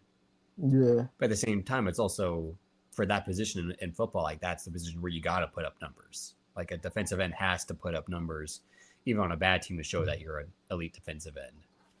And I think Trey Hendrickson can play both sides of the ball too. Like I think you could put him on the offensive line and he'd be all right. Based off his size, I think they were both 6'5", 250. But yeah, I agree with you. I think Maxx Crosby in Baltimore would have made a lot more sense. I think the city would have gone crazy for him. That's why he was killing it in Oakland and Las Vegas, because it's like he's this ginger guy, this tatted up ginger guy who smokes black and mild and like and goes crazy like. Yeah, but it is what it is. Things happen, but then on top of that, like we lost like everybody else. Yeah, they lost Isaiah Likely. Isaiah Likely and Keaton Mitchell, the main two. That's like if we lost everybody else, and the dude that went to the center that went to the Raiders. Oh yeah, Lindenbaum. Yeah. Aside from them, like they the ones that I would have rather keep than lost everybody else, but it is what it is. We'll see what happens. Well, it helps that this division is kind of up in the air again, like always, because I don't think the Steelers are going to be good, because they're like, Aaron Rodgers is going to be our guy. Like Aaron Rodgers in 2026, you're going to trot this old man back out there and say, go get him. What'd you say, Banks? You're muted right now. I ain't saying nothing.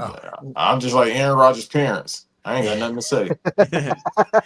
And then Joe Burrow, much as I love him, he always gets injured. So that's, 3 or 4 games that the Bengals are going to blow. And plus, Zach Taylor's still the coach, so he's a slow starter. So they're always going to get off to their slow starts. And then the Browns. God bless. Easy. Wait, it might be time. Yeah, no offense, Shador, but hey. Perfect timing. But, I mean, I do finally agree that maybe this might have to be the no excuses year for Lamar.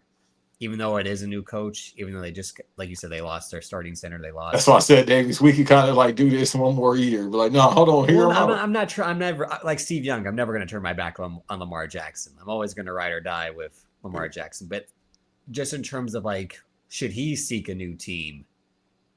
Like he potentially should have when he. And he just got another deal too. You gotta remember, this ain't the NBA. This the NFL. Once they start getting you them but again, at Baltimore, I was like, you know what?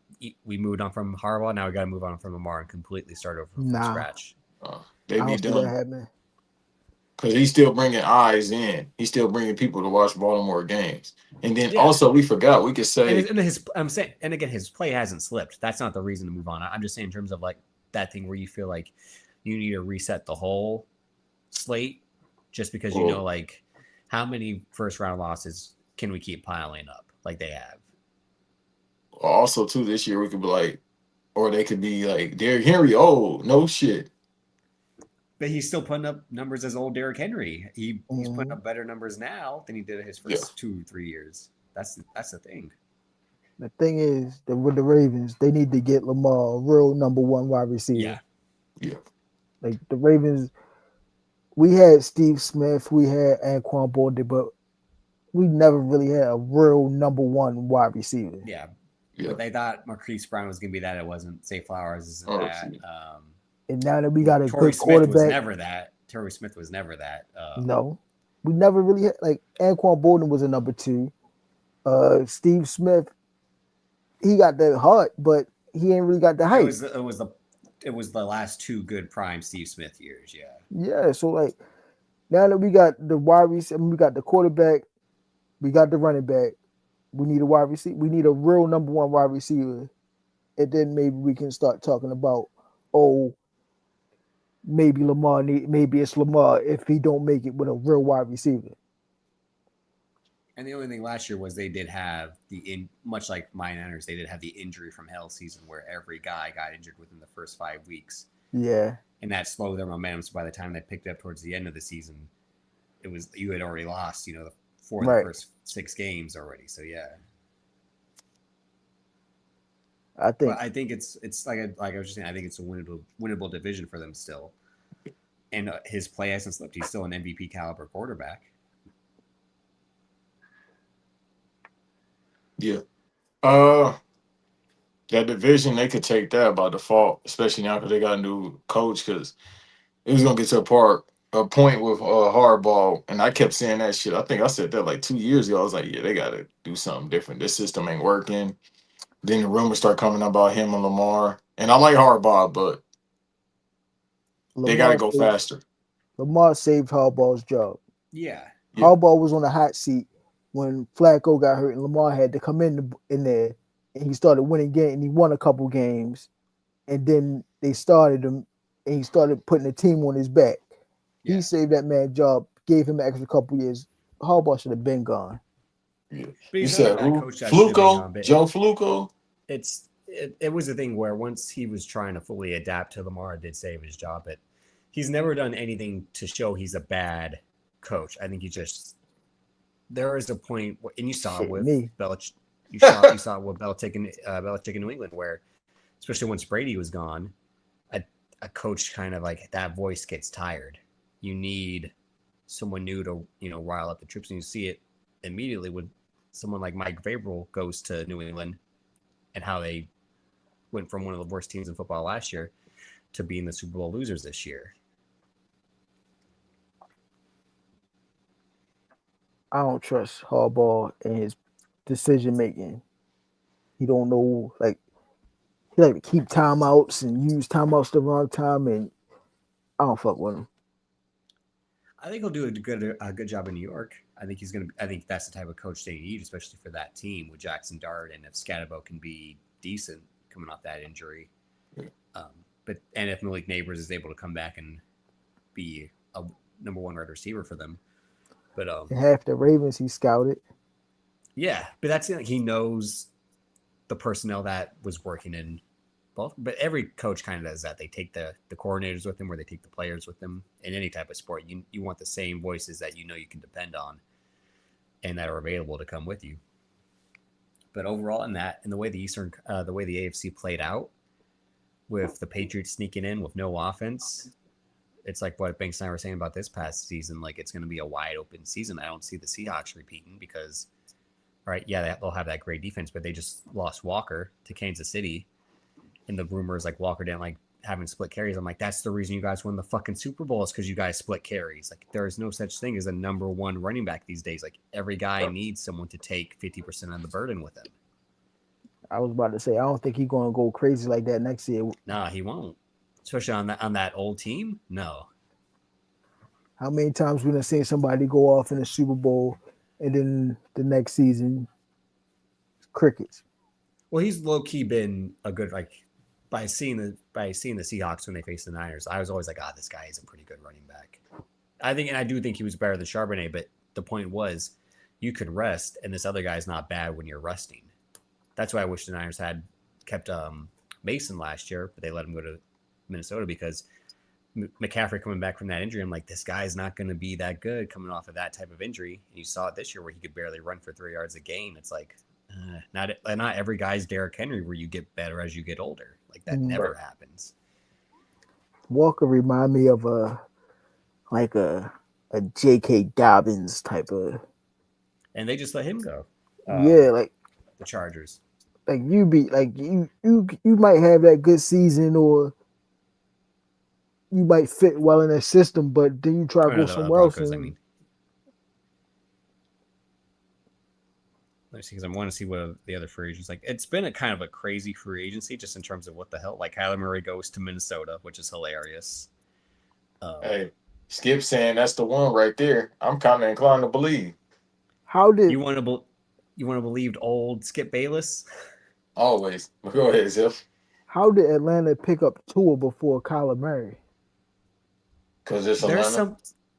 Yeah, I was about to say it's Atlanta, and for some reason, I think the media, they've painted Tua as a sympathetic figure because of all the concussion stuff, that other teams feel like the concussions aren't his fault. They view Mike McDaniel as a guy who probably shouldn't have been a head coach because of his weird personality. So they're treating Tua like kid gloves of like, oh, this poor kid, like maybe he just needed to be in a different spot with a different team. But Banks just said the answer right there. It's Atlanta. Like, they have been running horrible teams the past couple of years, from their coaches to the guys they sign and then let go, and then the guys they draft over other like, again, they drafted Penix out of all the quarterbacks. Right. They draft a guy who has no knees, and then they're shocked when he misses a season because of his knees. Yeah. And then they paid Kirk Cousins. It's like, Kirk Cousins always does the same thing, which is put up 30 touchdowns, 10 interceptions, and a playoff loss. Like, what's going to happen? Like, but yeah, I mean, but Kyler Murray, he also misses a lot of games. Not that much of a passer compared to his running ability. Well, he want to play Xbox all day. That's why. Yeah, he wants to play Battlefield and fucking Battlefield. He's like, you're a noob. I play Call of Duty. He need to go play baseball. Fucking thank you. But I've been saying that since the moment he signed Arizona. I keep telling y'all, that's too much time on the road. He don't got an AJ Styles pack away video game. He ain't trying to play 81 games.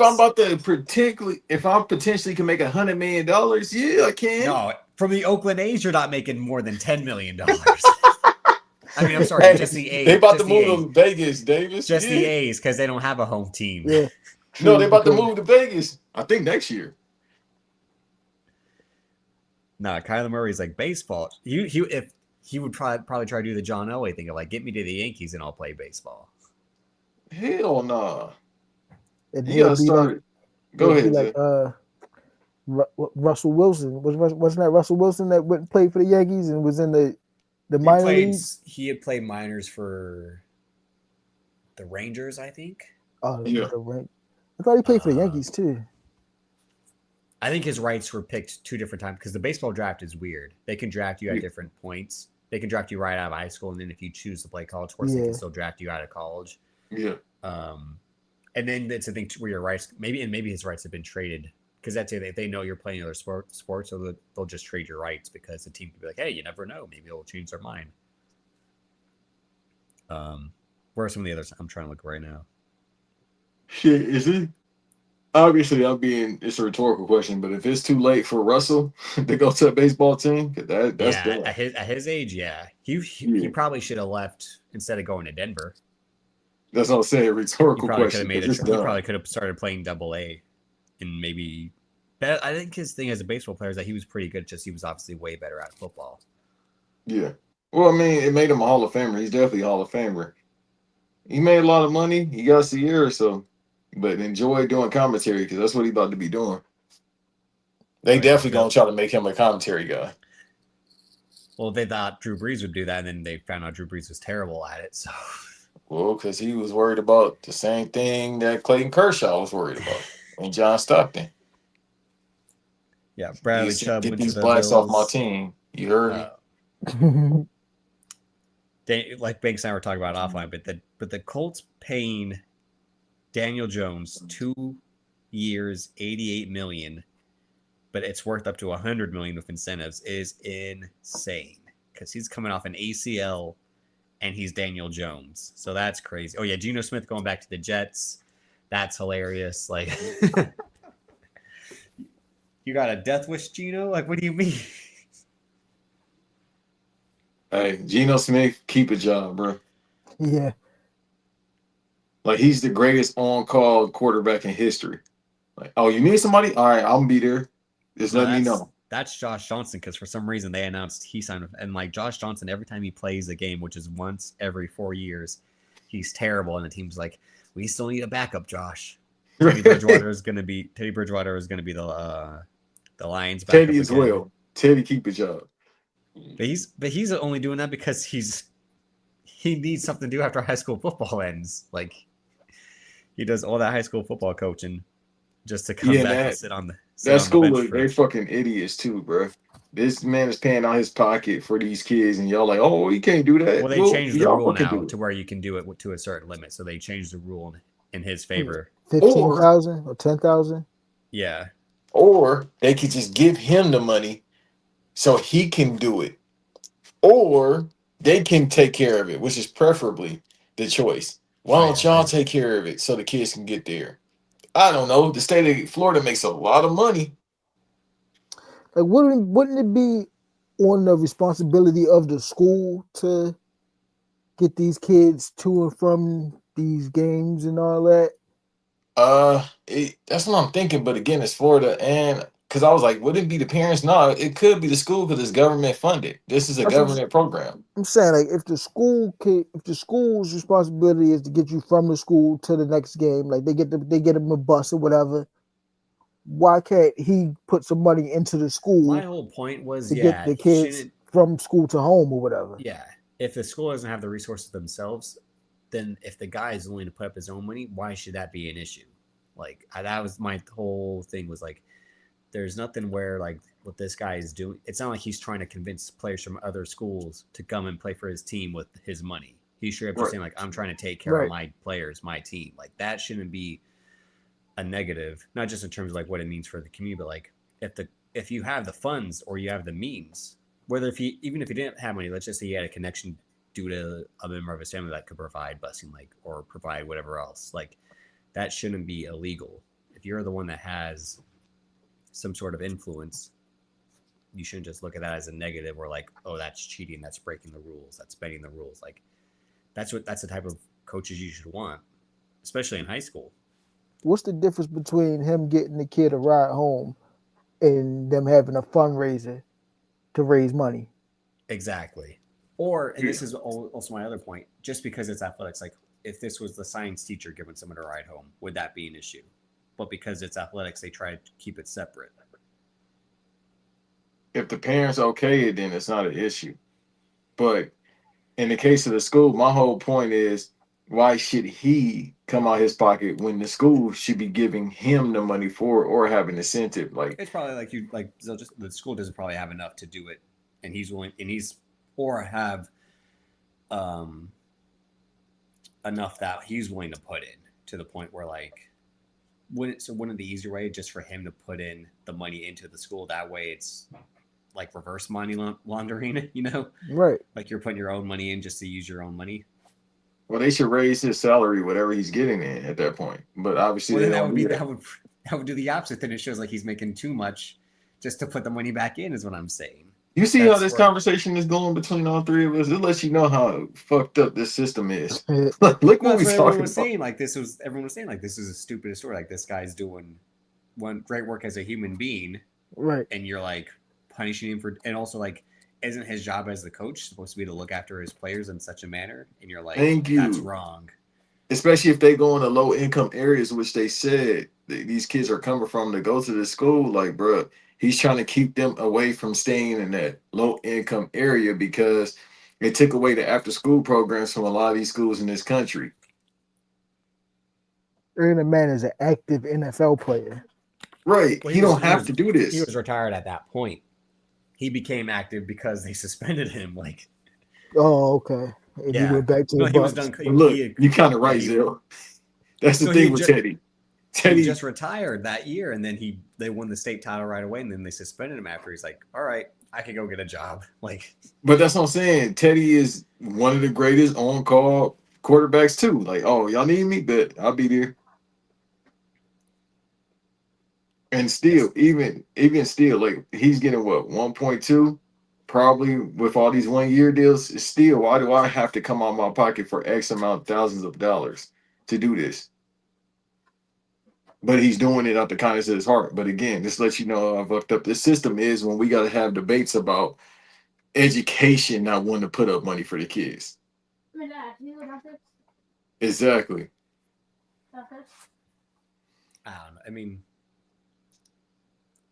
I'm not familiar with the district in Florida to justify, like you said, if it's them not having enough money to put it in or not, because at the end of the day, it's like you can't tell someone how to spend their own personal money. If he wants to spend his own personal money to Right. help his players get to and from, or to get them extra stuff, like that's not a negative. And like I said, to say, well, it's because the athletic code, like how they're trying to say in the NCAA about you can't use um, benefits to play until the NIL came along. You can't use benefits or pay players. It's like this is all because you're treating athletics as something special compared to a regular student. If I was a regular student, I could have a teacher do this or that for me, you know.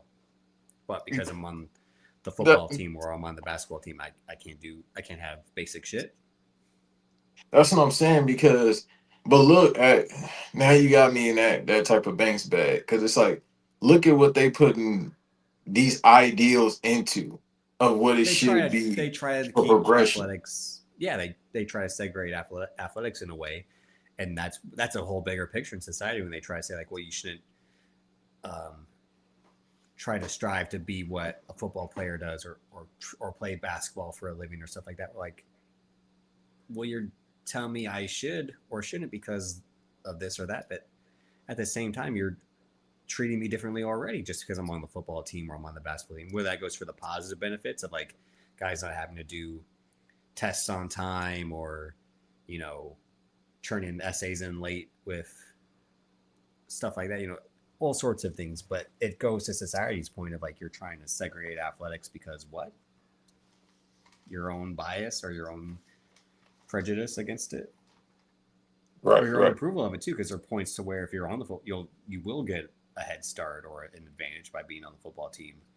But I think the way they were treating that is just like they're again, if this was a science project and he was and let's say it's a rich girl's dad that helps pay for some super expensive thing, like would that have been a negative?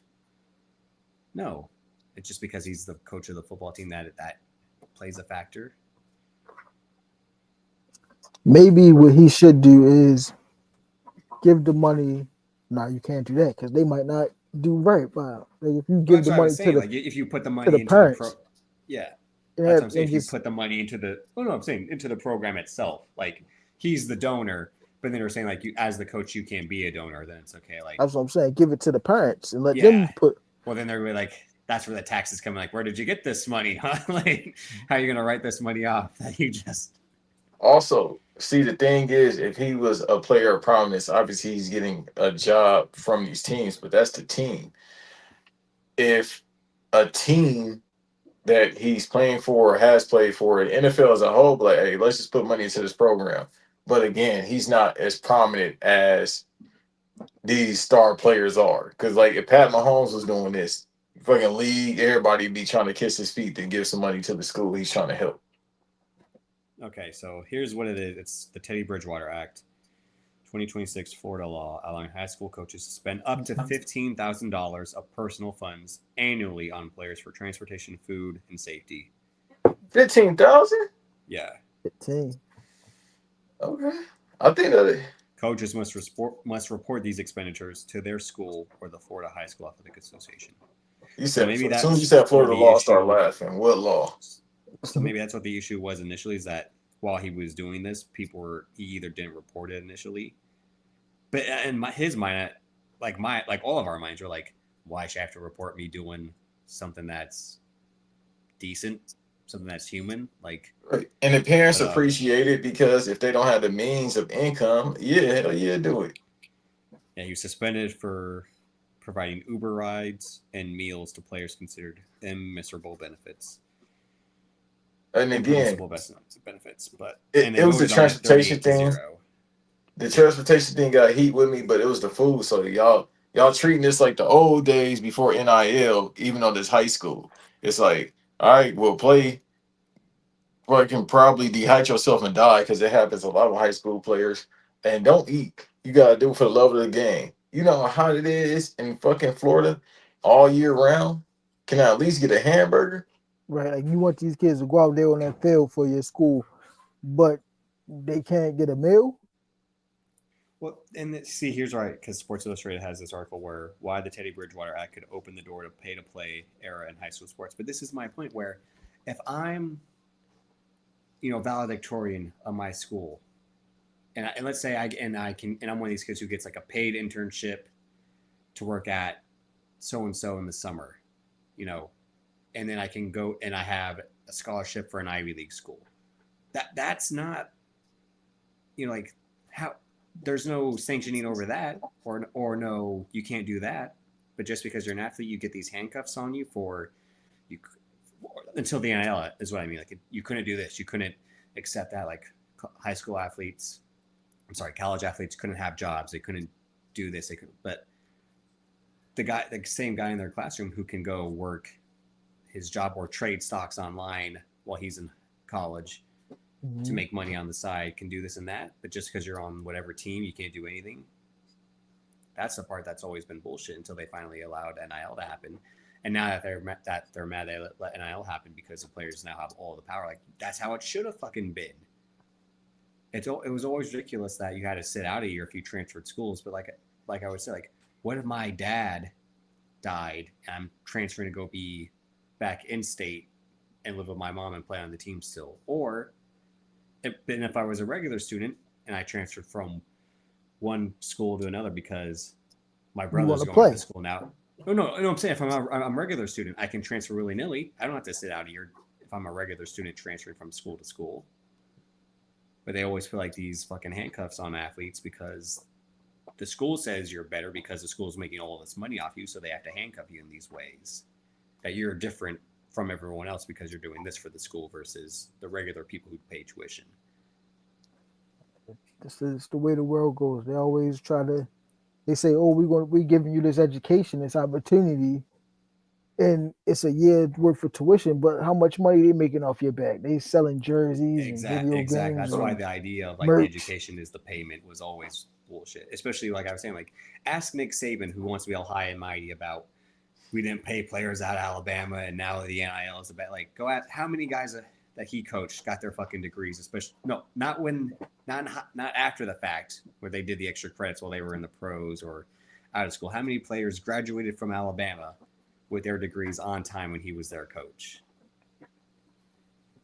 And he's going to be like, well. That's how you sound? No, he sounds like a dickhead is what he sounds like. He might not have paid them players, but them boosters definitely did. Oh, yeah. He paid them fucking players. His Take your sanctimonious shit. take your It's just mama like out the Coach. hood. Make sure she good. I don't It's know just why like that Coach K shit. As soon as it's time to pay guys, him and Coach K are like, "Well, I gotta get out of here. Like, this is not the honorable game. I know." What do you mean that the playing field's level? Yeah, you mean especially once Coach K already had the advantage of getting the top recruits, and I was like, "Oh, now I gotta pay the top recruits too? Like, what?" Yeah. It's about the game. It's about the game. It's about the game. Oh, you sound just like him. Exactly like him. But of course, if I was coaching Duke, I'd sound like that as well. There's no honor in that. Why do you need money to play the game? Why you need That's money the to whole. coach the game, coach? That's the whole Like, point of playing the game is to move yeah. on to the next level and get money. So if Right. you can't get money at this level, if you can get money at this level, then why not? The guy that uses the NBA players to lure recruits of like, hey, I got LeBron James on the phone. He can give you a call if you want. Like, he's gonna say NIL is shouldn't be allowed. I do. But I had also some of the other free agents. So Isaiah Pacheco, he joins the Lions, so that's why Kansas City signed Walker. But the Lions let David Montgomery go to Houston. The Lions window might be officially done. It is. They had those 2 good years, and that was it. Who else? I don't know. You don't think homeboy with the Brock Lesnar teeth gonna coach him to another winning season? Dan Campbell? Yeah. Who do you think? Dan Campbell and Brock Lesnar in a fight. That would be interesting. They got the same teeth. They got the same teeth, the same face, same voice. That's what I mean. Them in a fight would be interesting. I don't think Dan Campbell could. I mean, all he would have to do is punch Brock Lesnar in the gut, and he would win. So. Yeah, maybe. Kendrick Bourne, he signs with the Cardinals after they let Kyler Murray go, so that's funny. Yeah, the Mike Evans thing, yeah, right. Just because I'm a Niners fan, but I got out of surgery, Zell, and I'm watching TV, and it shows that Mike Evans is signed with the Niners. I'm like, am I still high from the surgery? Like, is this happening right now? Like, you excited about that move? I was telling Banks, I think he'll be more. He's a wide receiver, but I think they'll use him more like a tight end, just in terms of. I think they know he doesn't have the speed and athleticism because he's getting older, and obviously, but he's a guy of hands, and they know that. So I am excited for the price, but it's money, and they got to spend it. And then now the report was yesterday that Nick Bosa restructured his contract, and now the story is they might try to go out and get Joey Bosa. So to have the white supremacist Bosa brothers on the D line in San Francisco, I would be one of those things where it's like, I'm not for what they're for, but hey, get after that quarterback, boys. Like, but at the same time, I don't know. The McCaffrey thing is an issue. He is older. He is slower. He had bad injuries. They need an official running back besides him. Because at this point, they're going to use him more like a receiver like they did last year. Yeah. And I think he would be a better receiver in the slot right now and Ricky Pearsall, I love him. He survived a gunshot wound like I did, but he's just missing too much time in these first 2 years. And now they're going to let the report is they're not going to let Brandon Ayuk go. They're going to wait for a trade to be a team desperate enough to trade for Brandon Ayuk. And I don't think a team's going to want a fucking head case like this guy's become out of nowhere. That's what I'm saying. Like, I mean, that's who Lamar would need is Brandon Ayuk. Funny enough. I don't even know. I don't know if that's gonna be the answer. Because when he can play. But right now he's turned into a lunatic. And then they said that because TJ Houshmandzadeh was defending him on the speakeasy, and they're like, that's his personal wide receiver coach. I'm like, his personal wide receiver coach is TJ Houshmandzadeh, who is talking to Emmanuel H.O. No wonder his head's gone crazy. Like, did you just hear all those words I said? I just think as being in Mike Evans, like his best days is behind him. Yeah, they definitely are. I'm not expecting 1,000-yard seasons like he was trying to keep that record going. I think he'll be 50, 60 catches and 750 yards, something like that. Hopefully more of a red zone threat, because that's the thing, especially with Kittle coming off of his Achilles surgery. And like what Dot just said, they're losing Jawan Jennings. They're going to use Mike Evans just like they were using Jawan Jennings for possession targets, stuff like that. Because Jawan Jennings and him was the same type of build physically, and not breakaway speed guys. So, and their division, it's going to be competitive, obviously, with Seattle's defense. Even though Sam Darnold doesn't do much on offense, that's how they won the whole effing thing. And then Los Angeles is still going to be competitive because Matt Stafford is like, I think I can play another year. I just won the MVP. Like, And as long as he got Puka and McVay, and and again, their defense isn't nothing to slouch at. And then, but Arizona is going to be the easy pickings in that division, especially with no Kyler, because they said Jacoby Brissett, you're our guy. Like, free Marvin Harrison Jr. I don't think Marvin Harrison Jr. is going to be that good on any other team. I think if you get a quarterback, he'd be all right. Shit, get him to the Ravens. Yeah, I'd take him. Not, I mean, he wouldn't be a number one still, but I'd take him.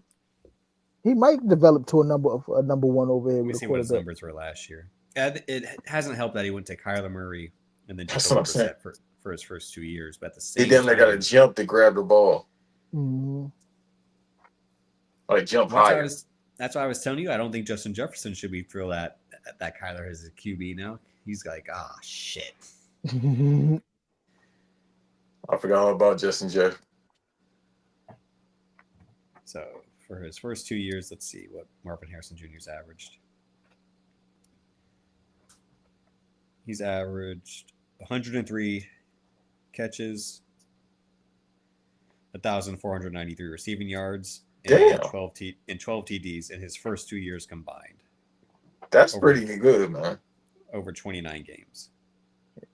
That's not bad. He been all right. Yeah, get into the Ravens. What didn't help was he was in the draft with Brian Thomas Jr. and Brian Thomas Jr. and Malik Neighbors, but Malik Neighbors missed most of last year. And didn't he have didn't his father say something and that kind of like hurt him a little bit? I think he said something after like the first few weeks of last year, not his. Okay. Yeah. I don't think his rookie year he said something. I think sometime last year he said something. This past season, I think he said something. Okay. Yeah.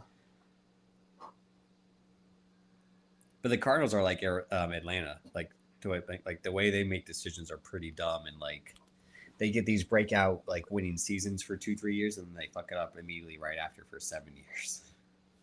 Yeah. Yeah, if his father said something and they didn't listen, then they all kind of dumb. Oh, I think you were going to say for the other reasons I'm not listening to Marvin Harrison. I'm listening to Marvin Harrison. I don't know about you, but I'm listening to Marvin Harrison. Yes, sir. I mean, you shouldn't listen to him for his football knowledge. You should listen to his knowledge. Yeah. Allegedly. You know what's going to come if you don't listen to Marvin Harrison? Yeah. Marvin Harrison Jr. Ask that dude outside the club. Marvin Harrison Jr. is like Tommy Lee Jones, Delroy Lindo, like all these guys who were born at 40, even when they were 22. Like Arn Anderson. Yeah, like all these guys who just looked old even when they were young. That's what Marvin Harrison Jr. Guess why? Because Starvin Starrison is from North Philly, brother. And that happened when his career ended, right? Didn't he just retire when that happened? He was still active. I think he was still playing for the Colts when that happened. I think that was 0-1 too. Let me see. It's still nothing is crazier. Nothing is as crazy as Ray Lewis murdering a man after the Super Bowl. Allegedly. Ray Lewis. Nope, he murdered that man, Banks. No, he was guilty by association. Trick Daddy said Ray Lewis snitched on the man that killed that man. I believe Trick. He said it on Drink Champs. He said Ray Lewis snitched on my dog. No, it was April 29th, 2008, and he had been retired for... Oh, he had just been retired. Okay. He retired that finger, though. Well, what Jada said? You got protected. He was shot several times while he was in his car outside a building 2 blocks away from the sports bar. Damn. They was trying to get him up out of here. But again, you should have a Philly person. You got to be ready for war. He kept it on him.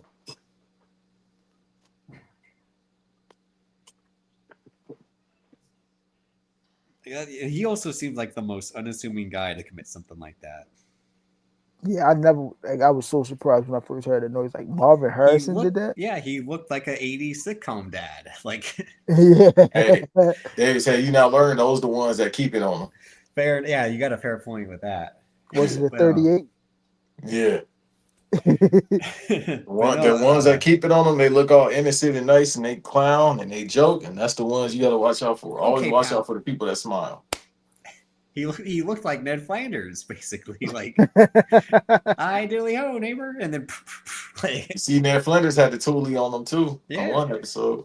No, but about the Ray Lewis thing, the comedian John Mulaney had a great joke. He's like, "I was writing for the Madden commercial, and Ray Lewis was on this commercial shoot, and he told me that, John, I was going through a tough time in a couple years ago."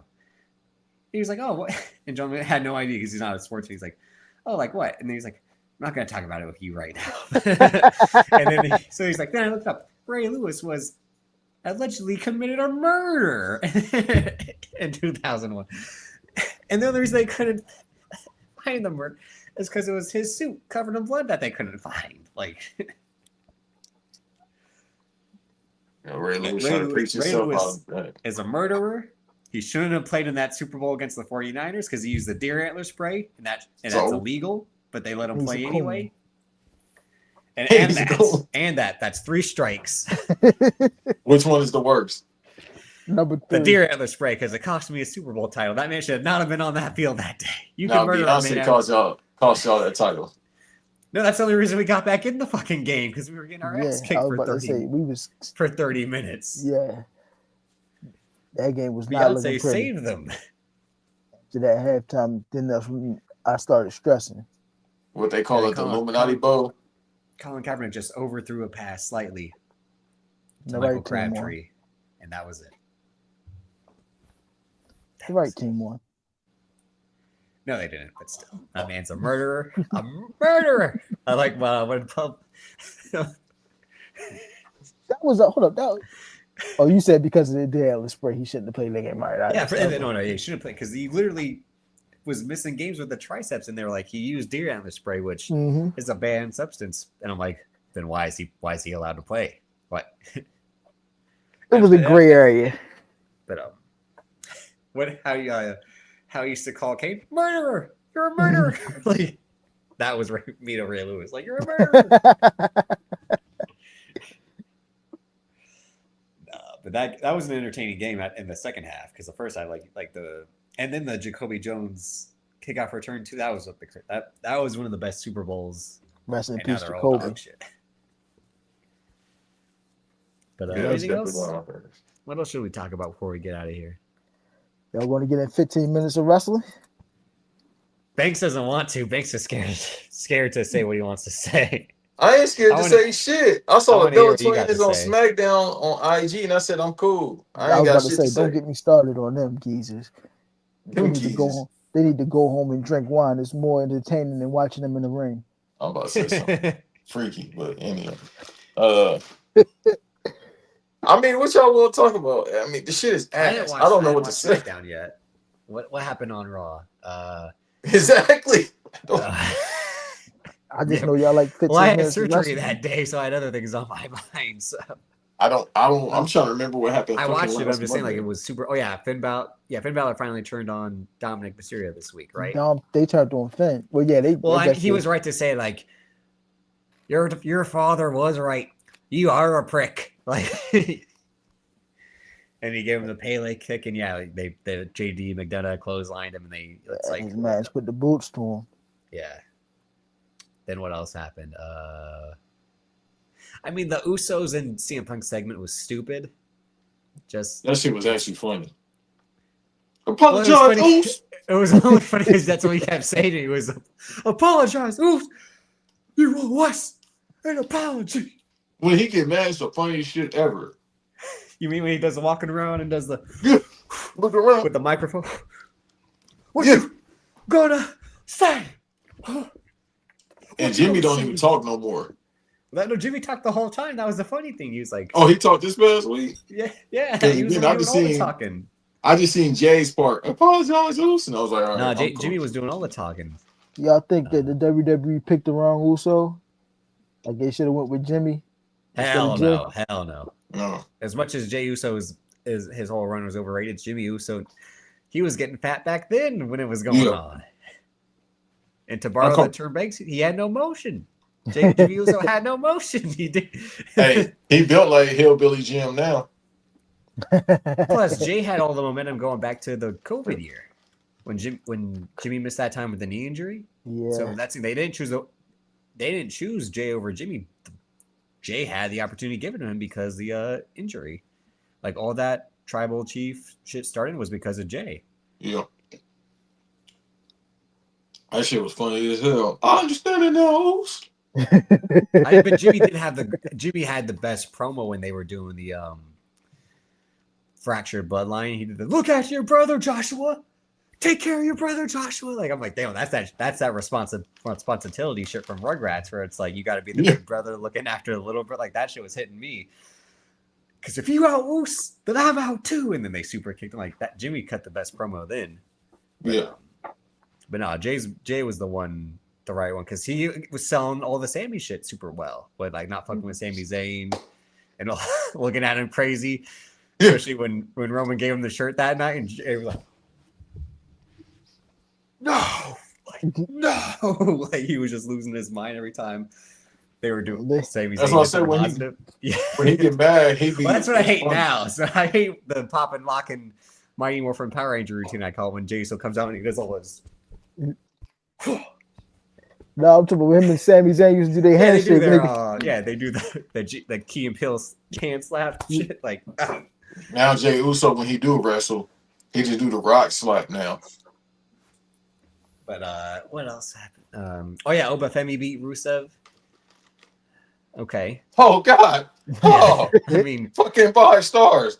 Rusev in 2020. I didn't want him then. I didn't want him on my TV now. Go home to your wife. He said he came back to WWE to wrestle more. How many times he wrestled since he been back? That's the point. That's the lie. Just like Malachi Black, Aleister Black is saying he had a good first year being back in WWE. They made you work with your wife. AEW as well. They gave him and Zelina the Killer Cross gimmick. Yeah. Give me his wife. You're right. They gave him you two are fucking now be on TV together.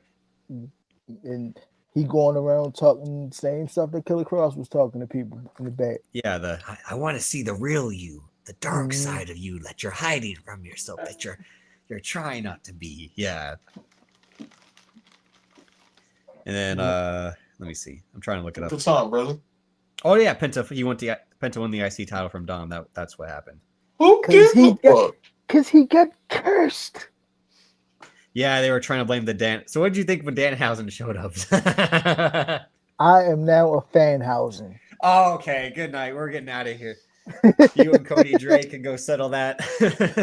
Did you see? Nah, when CM Punk posted that picture with the 2 titles on, like he had nothing on under the titles. Like I wasn't sure if that was AI or not, so that's why I wasn't losing my mind. Danhausen just got there and he retweeted and said, "I'm quitting."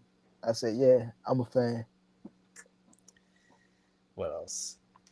The business shouldn't have quit on him. Oh yeah, Seth Rollins and his masked gang of minions did the Red Rover.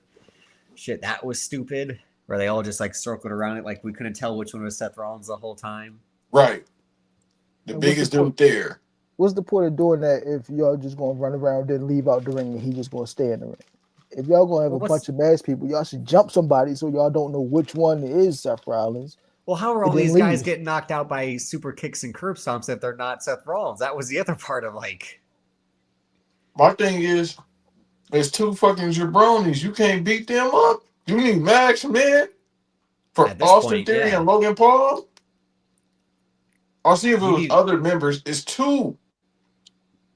Well, no, now we have to ask who was the one who did it to Braun Breaker? Who was the one that did it to him in Saudi? If it was it Seth Rollins the whole time? Who was the one that did it at War Games? Like, That's why all this shit is stupid. But and then on SmackDown, I didn't watch. But yeah, Randy Orton finally betrayed Cody Rhodes. Restored the feeling. Again, that's Banks is all right.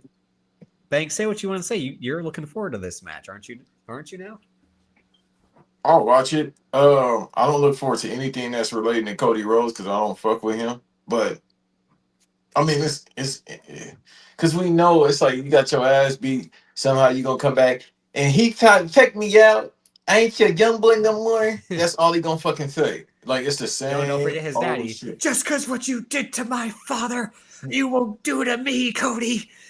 And then Randy gotta be healed, Randy. So he gonna say something about his dad, and he gonna be the 20th person the past year to say something about his dad.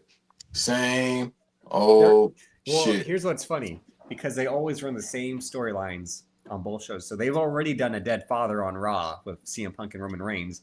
So now it's gonna be redundant when Randy Orton goes and says, "I'm going to put you in a grave next to your father, Cody." Like, and he's going to do the same shit that CM Punk just said. Like, straight out the Christian Cage playbook. Yeah, I mean, Christian Cage, the dead. I always thought that was dumb, just because it's like, all right, you got Google. Congrats, Christian. You looked up someone's Wikipedia and found out their father was dead. It only really worked for Jack Perry because it's like your dad was famous and he died, but like, hey, shouts out to Jack Perry mom. The mom? No, you're talking about Nick Wayne's mom. Oh, you seen Jack Perry mom? Yeah, she does not look. I was like, what? Like, no, still need money. Yeah, the Nick Wayne mom thing was kind of weird. Like she got on your faction after you dissed her ex-husband, which happens all the time. Haven't you ever seen a Naughty America scene, my brother? Haven't you ever seen? I seen Charlie Kirk. What else happened on SmackDown? This episode about to get demolished. Oh yeah, the Drew McIntyre quitting thing as much as I quit. Yeah, so that's what I told you because Banks said had to send me right away. So Drew, every time something happens to Drew McIntyre, he just wants to go and quit. Like, I quit. I respect. I'm going home. I'm quitting. You've screwed me too many times. Makes sense to me. Right, that's what I'm saying. I'm kind of agreeing. Then he comes back and fucks with Jacob Fatu, so we're getting Jacob Fatu versus Drew, which is the match we should have had for the title instead, but now we get it for no title. I'm cool, bro. That's let me go to the liquor store break. And I like both of them, but I'm cool, bro. I'm here for that match. I ain't got it, dog. Look, the matches I watch is Obama versus Brock if it happened. Because, you know, he got to do the favor for Brock. I'll watch Liv versus Stephanie for other reasons. They have Trick versus Carmelo. I'll watch that. Yeah, that's what I told Bangs. I think they're going to do Trick versus Melo for the U.S. title. For the U.S. title? That is still the weekend. They were smart by putting Trick and Obama on two different shows. Well, for now, because Obama, because y'all keep calling him Obama.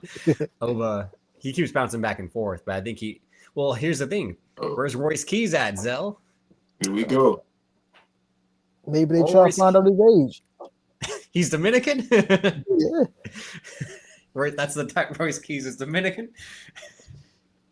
Apparently they found out, but they still don't care. I don't know why they don't issue. They finding all right. His age shouldn't matter when Damian Priest is the same fucking age. Like LA Knight's the same fucking age.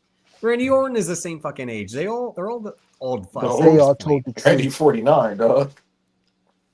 But yeah, at this point, it shouldn't matter if he's hiding it or not. Like, get on TV and have a match instead of all this extra shit. They saying they about to put him with Jelly Roll. That's the thing. Like, because Banks keeps posting the Puck video. Who the fuck cares about Jelly Roll? Which I agree. Puck is completely right about that. Like, no one's asking for Jelly Roll. The only clip I saw where the Miz is like, I liked you better when you were fat, and Jelly Roll had to get all intense, like, I will knock your ass out. And I'm like, no, you won't. You're a country singer. Like, who are you gonna knock out? Wait, what you mean? The motherfuckers to fight, dog? Hold on. No, he just had surgery like a month ago or whatever. Like, that take away from his hands? What hands? Do you think Jelly Roll can fight for real? Yeah. The big ass country white boy you think can't fight? He wasn't big, he was fat. Yeah, that's what I mean. That's my point. If you think Jelly Roll got hands, I don't know what to do. You. Hey, You don't and got he used to be off the gimmick, brother. So you ain't got to move too much to have hands. He was on the fentanyl gimmick. What? Hey, look that like nigga he can on it fight now. you. No, if they're trying to set Jelly Roll up for a match with the Miz and whoever the Miz And is Royce gonna Keys, have. I won't be in tears, bro. Well, that just shows like the Miz how desperate he is to stay relevant because like they showed he hasn't had a match. He hasn't won a match in 3 years now or something like that on TV. Hey, The brother. Miz just doing what he can to keep his job. I'm about to say, them checks getting clear, bro. I don't think he Right. cared. They don't He fire already Hall of people, Famer. Zell. They don't fire people. They just let people go who they don't want anymore. Yeah, he not trying to get let go. He trying to keep getting renewed. Even then, they would just put him on commentary or put him. You on ever seen his house? Right. Yeah. In California, yeah. He trying to stay with his job, brother. That mortgage run something. But his wife, Maurice ain't going to take too kindly to him coming home and just talking about I got released. He got to take care of her, them kids, and her mother. I seen the show. Yeah, the show is actually interesting. Well, you lost your job, Punk won't say. You have to go back to work. You have to go to AEW now. Imagine the Miz and AEW having promos against MJF. Tony Khan will not sign the Miz. He's like, I already got MJF here. I don't need another over. I don't need a better version. He's not the better version. Yes, he is. Stop it. They both suck. No, you tripping. One more than the other, my brother. You want to talk about this vanilla midget being better than the Miz? You tripping. And now MJF is going into this whole what's his name? I don't want to say the big but clavicular or something like that. He said he leaning into the small hatness.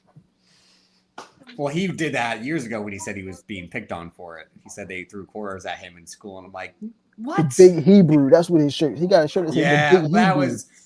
He started calling him that the week after the Raheem shit, and I'm like, you got that much of an ego with your mentor that you got to start doing this shit, like. Why he didn't say that when Kanye was going off? I think he was actually. What did he say? Because all the shit that you have to say, like I don't agree with what he was saying. He's wrong to say it. Because that's when they started. Oh, he didn't cut no promo like he usually do. Well, I think it was also at the same time he was getting in trouble for throwing the drink on the kid, so he couldn't say anything about shit for a while. Yeah, he would have do a drink on my kid, boy.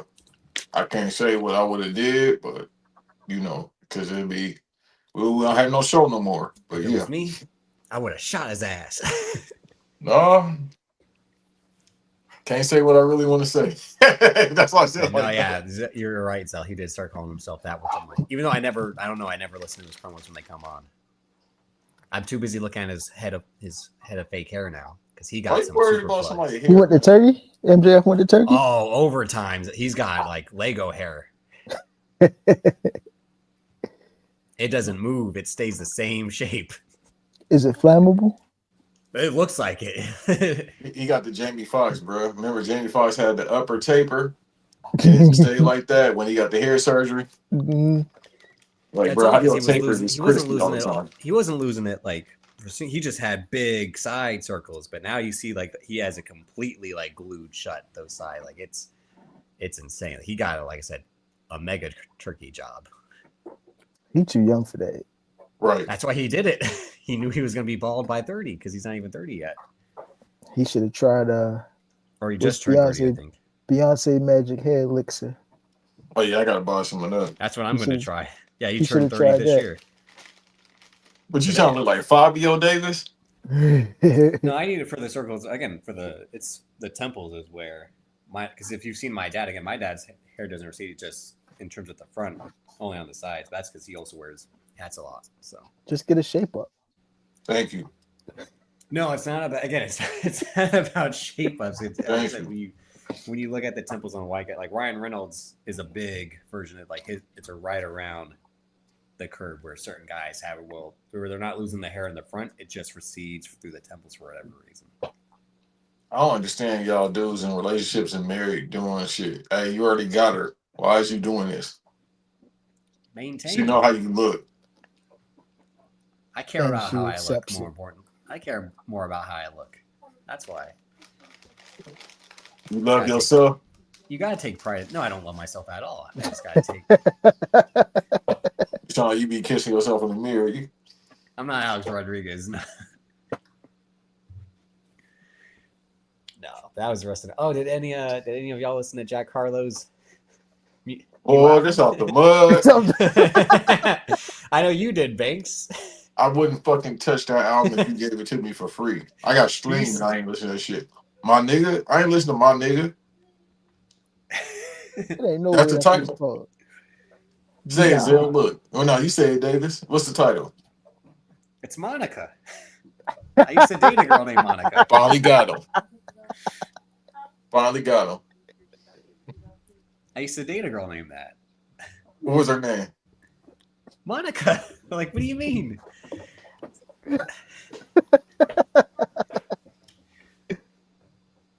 But no, that's funny.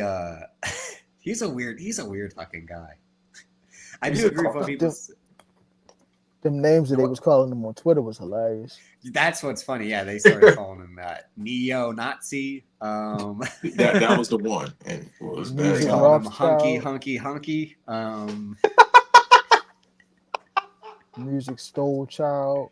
Yeah, music stole. Yeah, no, but I mean, but I'll say this. I'll agree with one person's tweet where they said normally white musicians they go straight to country when they want to pivot to their whiteness. He went the opposite. He went in the worst direction, which said I'm going to be blacker than I should have been. Like, so that's I'll say that he didn't do the Post Malone and denigrate the music that got him famous. Who is Monica though? Yo, nigga. But they what do they call him? They say he's starting to dress like White Carl Thomas all of a sudden. Like, but Banks, you're not gonna listen. Why? What's the point? I got you listen to anything. You can fucking lie. I listen to for the most part. Well, actually, that's not. You listen to Morgan Wallen. What are you talking about? Hey. Better artist. He's worse than Jack Harlow. Yeah, better. No, better than him. He's better than Jack Harlow. Morgan Wallen fans, they might like whips and chains like Jack Harlow was talking about, but still. I was about to say, is whips and chains on there? Because if not, then I'm cool on that. Let me see.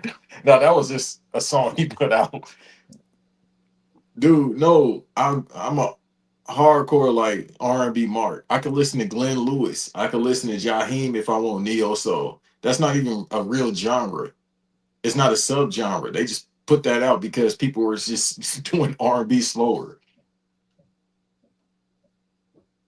His last album was called Jackman. What the fuck? All right, man, it's out the mud. Yeah, that's what I'm saying. Yeah, it's time to go, Dave.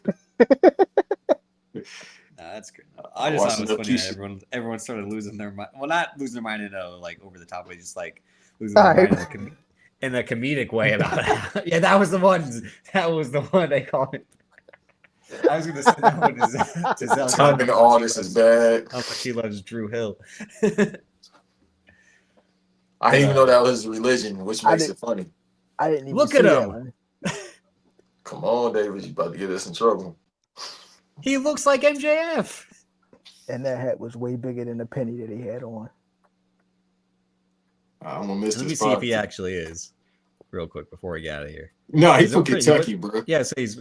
Hey, you never know.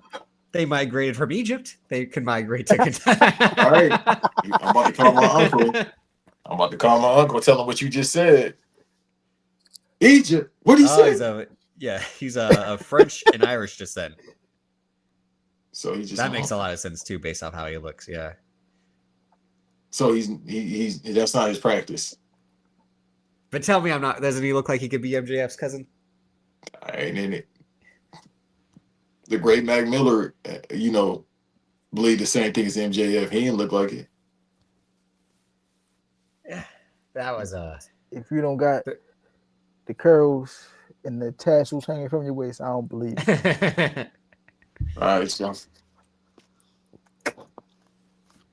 Oh, don't be scared, Banks. What you just said on tangents, I bet is 10 times worse than that.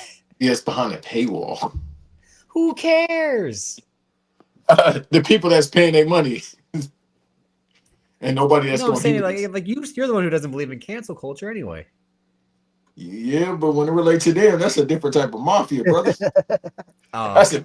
I'll talk about everybody else. When it relates to them, this that's goes back to different. my theory of when the CIA listens. If they cared about that much what you were doing, Yeah, this bigger than the you, CIA. This bigger than the Carter. no, I don't think they're bigger than the CIA in terms of acting fast. Okay, we'll get out of here then since everyone wants to get scared. And the Oscars. Well, the Oscars being as of yesterday on this recording. Yeah, Yeah, we're probably gonna come back tomorrow, do an Oscars today recap, especially. you got No, to you break said the. tomorrow. Yeah, Oh yeah, because when you want to release the act after doing all the yeah, yeah. come on, dog. The Oscars today. Oscars is tonight, right? Yeah, tonight. Yeah, but as of this recording, it was yesterday. Yeah. Who y'all? All right. So who you think going win the big one? Like the big. What's the big one? I don't Movie know of the the big, year? Picture. the big Oscar, whatever the big I Oscar categories are. Marty Supreme, or that movie with what's the bald head shorty that was in Emma Spider Stone, Man? Begonia. Yeah, I she actually was think in that. I wouldn't be surprised if something like that happens just because the Oscars do tend to do that, but everything has been pointing in the sinner's direction. But that does scare me of it being too good to be true, like them rewarding it as much as they have to get the biggest rewards overall. So like you know how they like sometimes they won't give you the big one, but they might give you a smaller. They might give you like a that would be supporting giving. actor or So something the like point that. for that would be giving Ryan Coogler best. I said for sure he'll get best screenplay, and that's what they did to Jordan Peele for Get Out. They gave Jordan Peele best screenplay for Get Out instead of giving him best picture, and they've done that with Quentin Tarantino 2 times. They gave, oh no, just one time I think they've given him. So yeah, that is kind of their runner up, which is if they feel like they want you to be rewarded, still they'll give you either the directing Oscar or the writing Oscar, especially if you did both. Or they might do something like give Delroy Lindo best supporting actor because they're gonna give best actor. No, it doesn't really work like that for the actress. It doesn't really work like that for the actress because it really kind of is performance based. Because some actors have won best supporting actor for either movies that weren't even nominated overall, or that's like in some movies have been nominated where. And the best actors and have like best picture, best director without having best actor winners. So it's always been mix and match like that.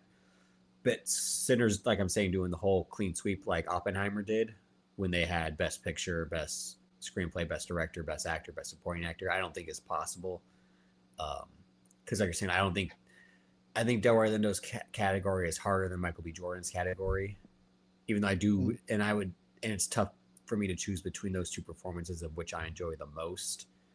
Because they're both great in it. And again, Michael B. Jordan's doing it as 2 characters. But I could, I'll see it to what you were saying. Like, because I do think something's going to happen where they're not going to reward sinners. But I also feel like they don't want to choose one battle after another. Just because I feel like they just don't fuck with Paul Thomas Anderson that much. That's been my conspiracy theory the whole time. Is that they don't really, not that they don't enjoy his movies. It's just that they don't think his movies are worthy for whatever reason. But yeah, it'll be interesting to see. If Michael B. Jordan wins, that'll be awesome because he does truly deserve it. And Ryan Coogler deserves screenplay and director for sure. And Sinners deserves best cast because that cast, like Banks I said a few weeks ago, is perfect from every supporting character. Let me tell you something. Every main character. Let me tell you something. If Ryan Coogler win for writing and directing, I'm going live. Me and Davis might just go live for just 10, 30 minutes. It don't even fucking matter. Hey, bro, it's about to go crazy. As they say up north, it's about to go Yankee. You feel me? Like, bro, if Ryan Coogler win, y'all about to see me get on some platform and go live. This is a celebration for California. We about to turn up. I got 2 questions for y'all before we leave. What's the one award that y'all looking forward to seeing like be awarded tonight? Well, he's looking forward to best wardrobe and best costume design. Again, you're right. Costume design actually is cool when you see like they created shit from nothing basically. I I'm actually not gonna watch it because I'll be watching the USA versus Dominican Republic. You ain't got no fire stick. You can watch two things at once. Yeah, but I'm gonna get pissed if I see Sinners lose the categories that it should win. Um, and I think I got too much invested in. Out of all these years, this is the one I have more investment in.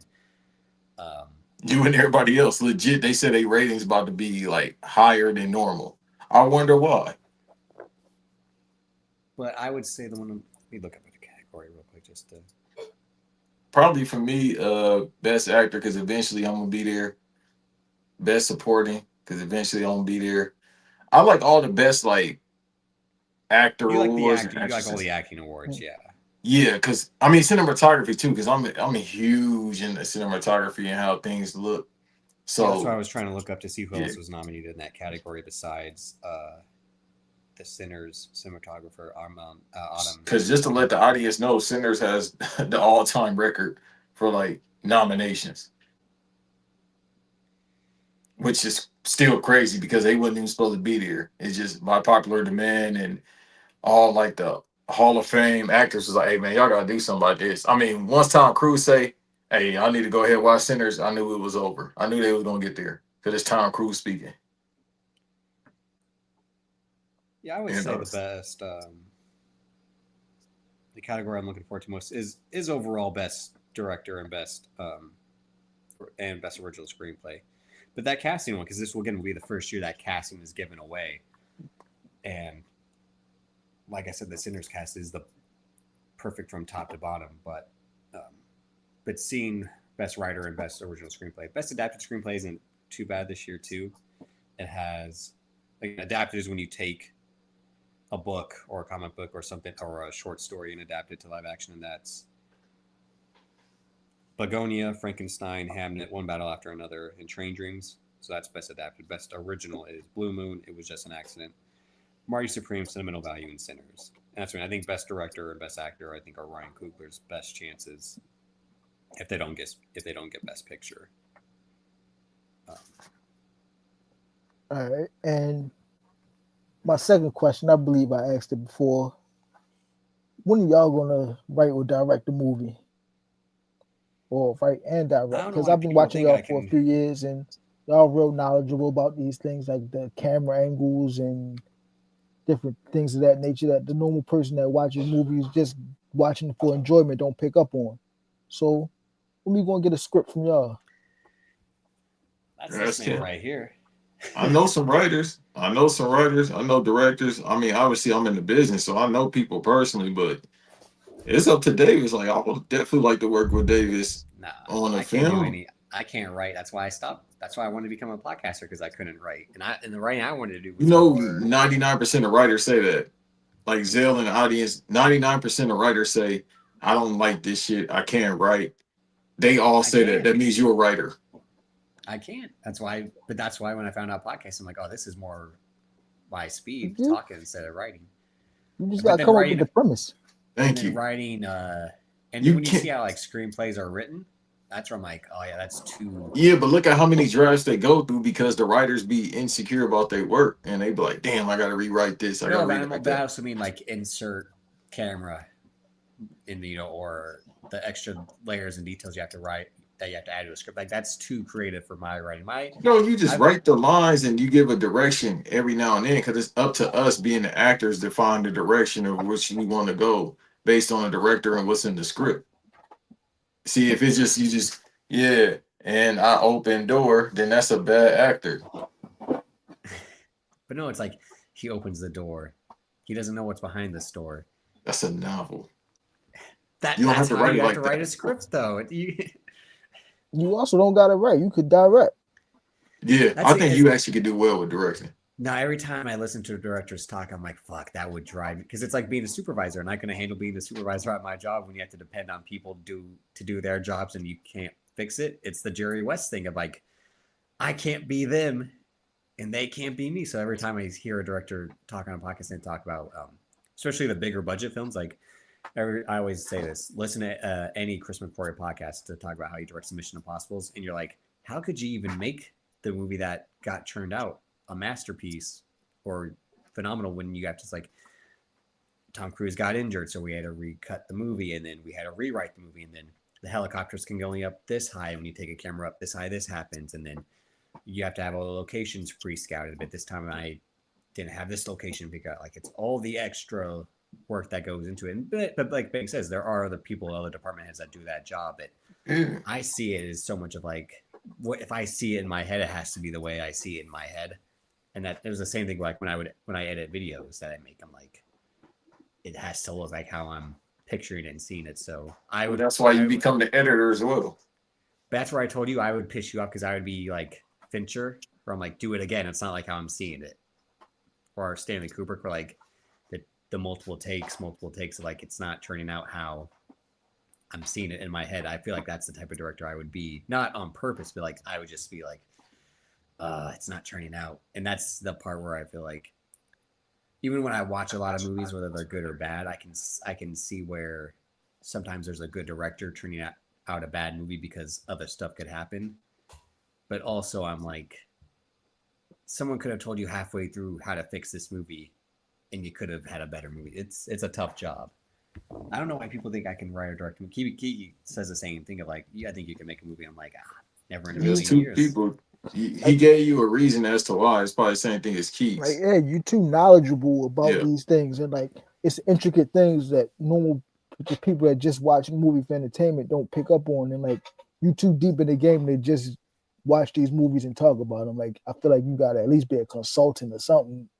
At least one time you gotta try your hand. Have a good not necessarily like a script doctor, but I always like if something's happening on a movie and they feel like what should there need to be changed, if I could like say, oh, change this or change that, that'd make much more sense. But overall, like when I had kind of looked into film school, I think in 2014 or 2015 when I was going to community college, and I was like, I don't know, should I try to do this? I know it'd be a lot of hard work and all that, but and I didn't come from that background in high school where I didn't have an audio video class. I never took one. I helped a friend with their audio video project, which is a story for another time. But yeah, that's the thing where it's like, if I had done it then, maybe it would have made much more sense for me to go in. But coming from California, I wasn't in any of those classes at that time. The whole point of me watching them, the whole point of me watching it as much as I do or that is just, like seeing how many different types of movies there are, especially the last couple of years. I've been trying to watch more international movies or more movies from the 50s and 60s and 70s of like, oh wow, they were doing it great back then before we had all this extra advantages and stuff. But one day, I mean, I'm never going to say never, but I'm just saying like, it's a lot of work, a lot of work. That's called life, brother. And I would have to figure out what type of, what's the movie that I would want to make? Like, is it an action movie? Is it a drama? Is it a horror movie? Whenever I think of a horror movie, I'm like, I'm not as crazy as the other guys when it comes to these horror. Like, I'm not crazy as something like Terrifier.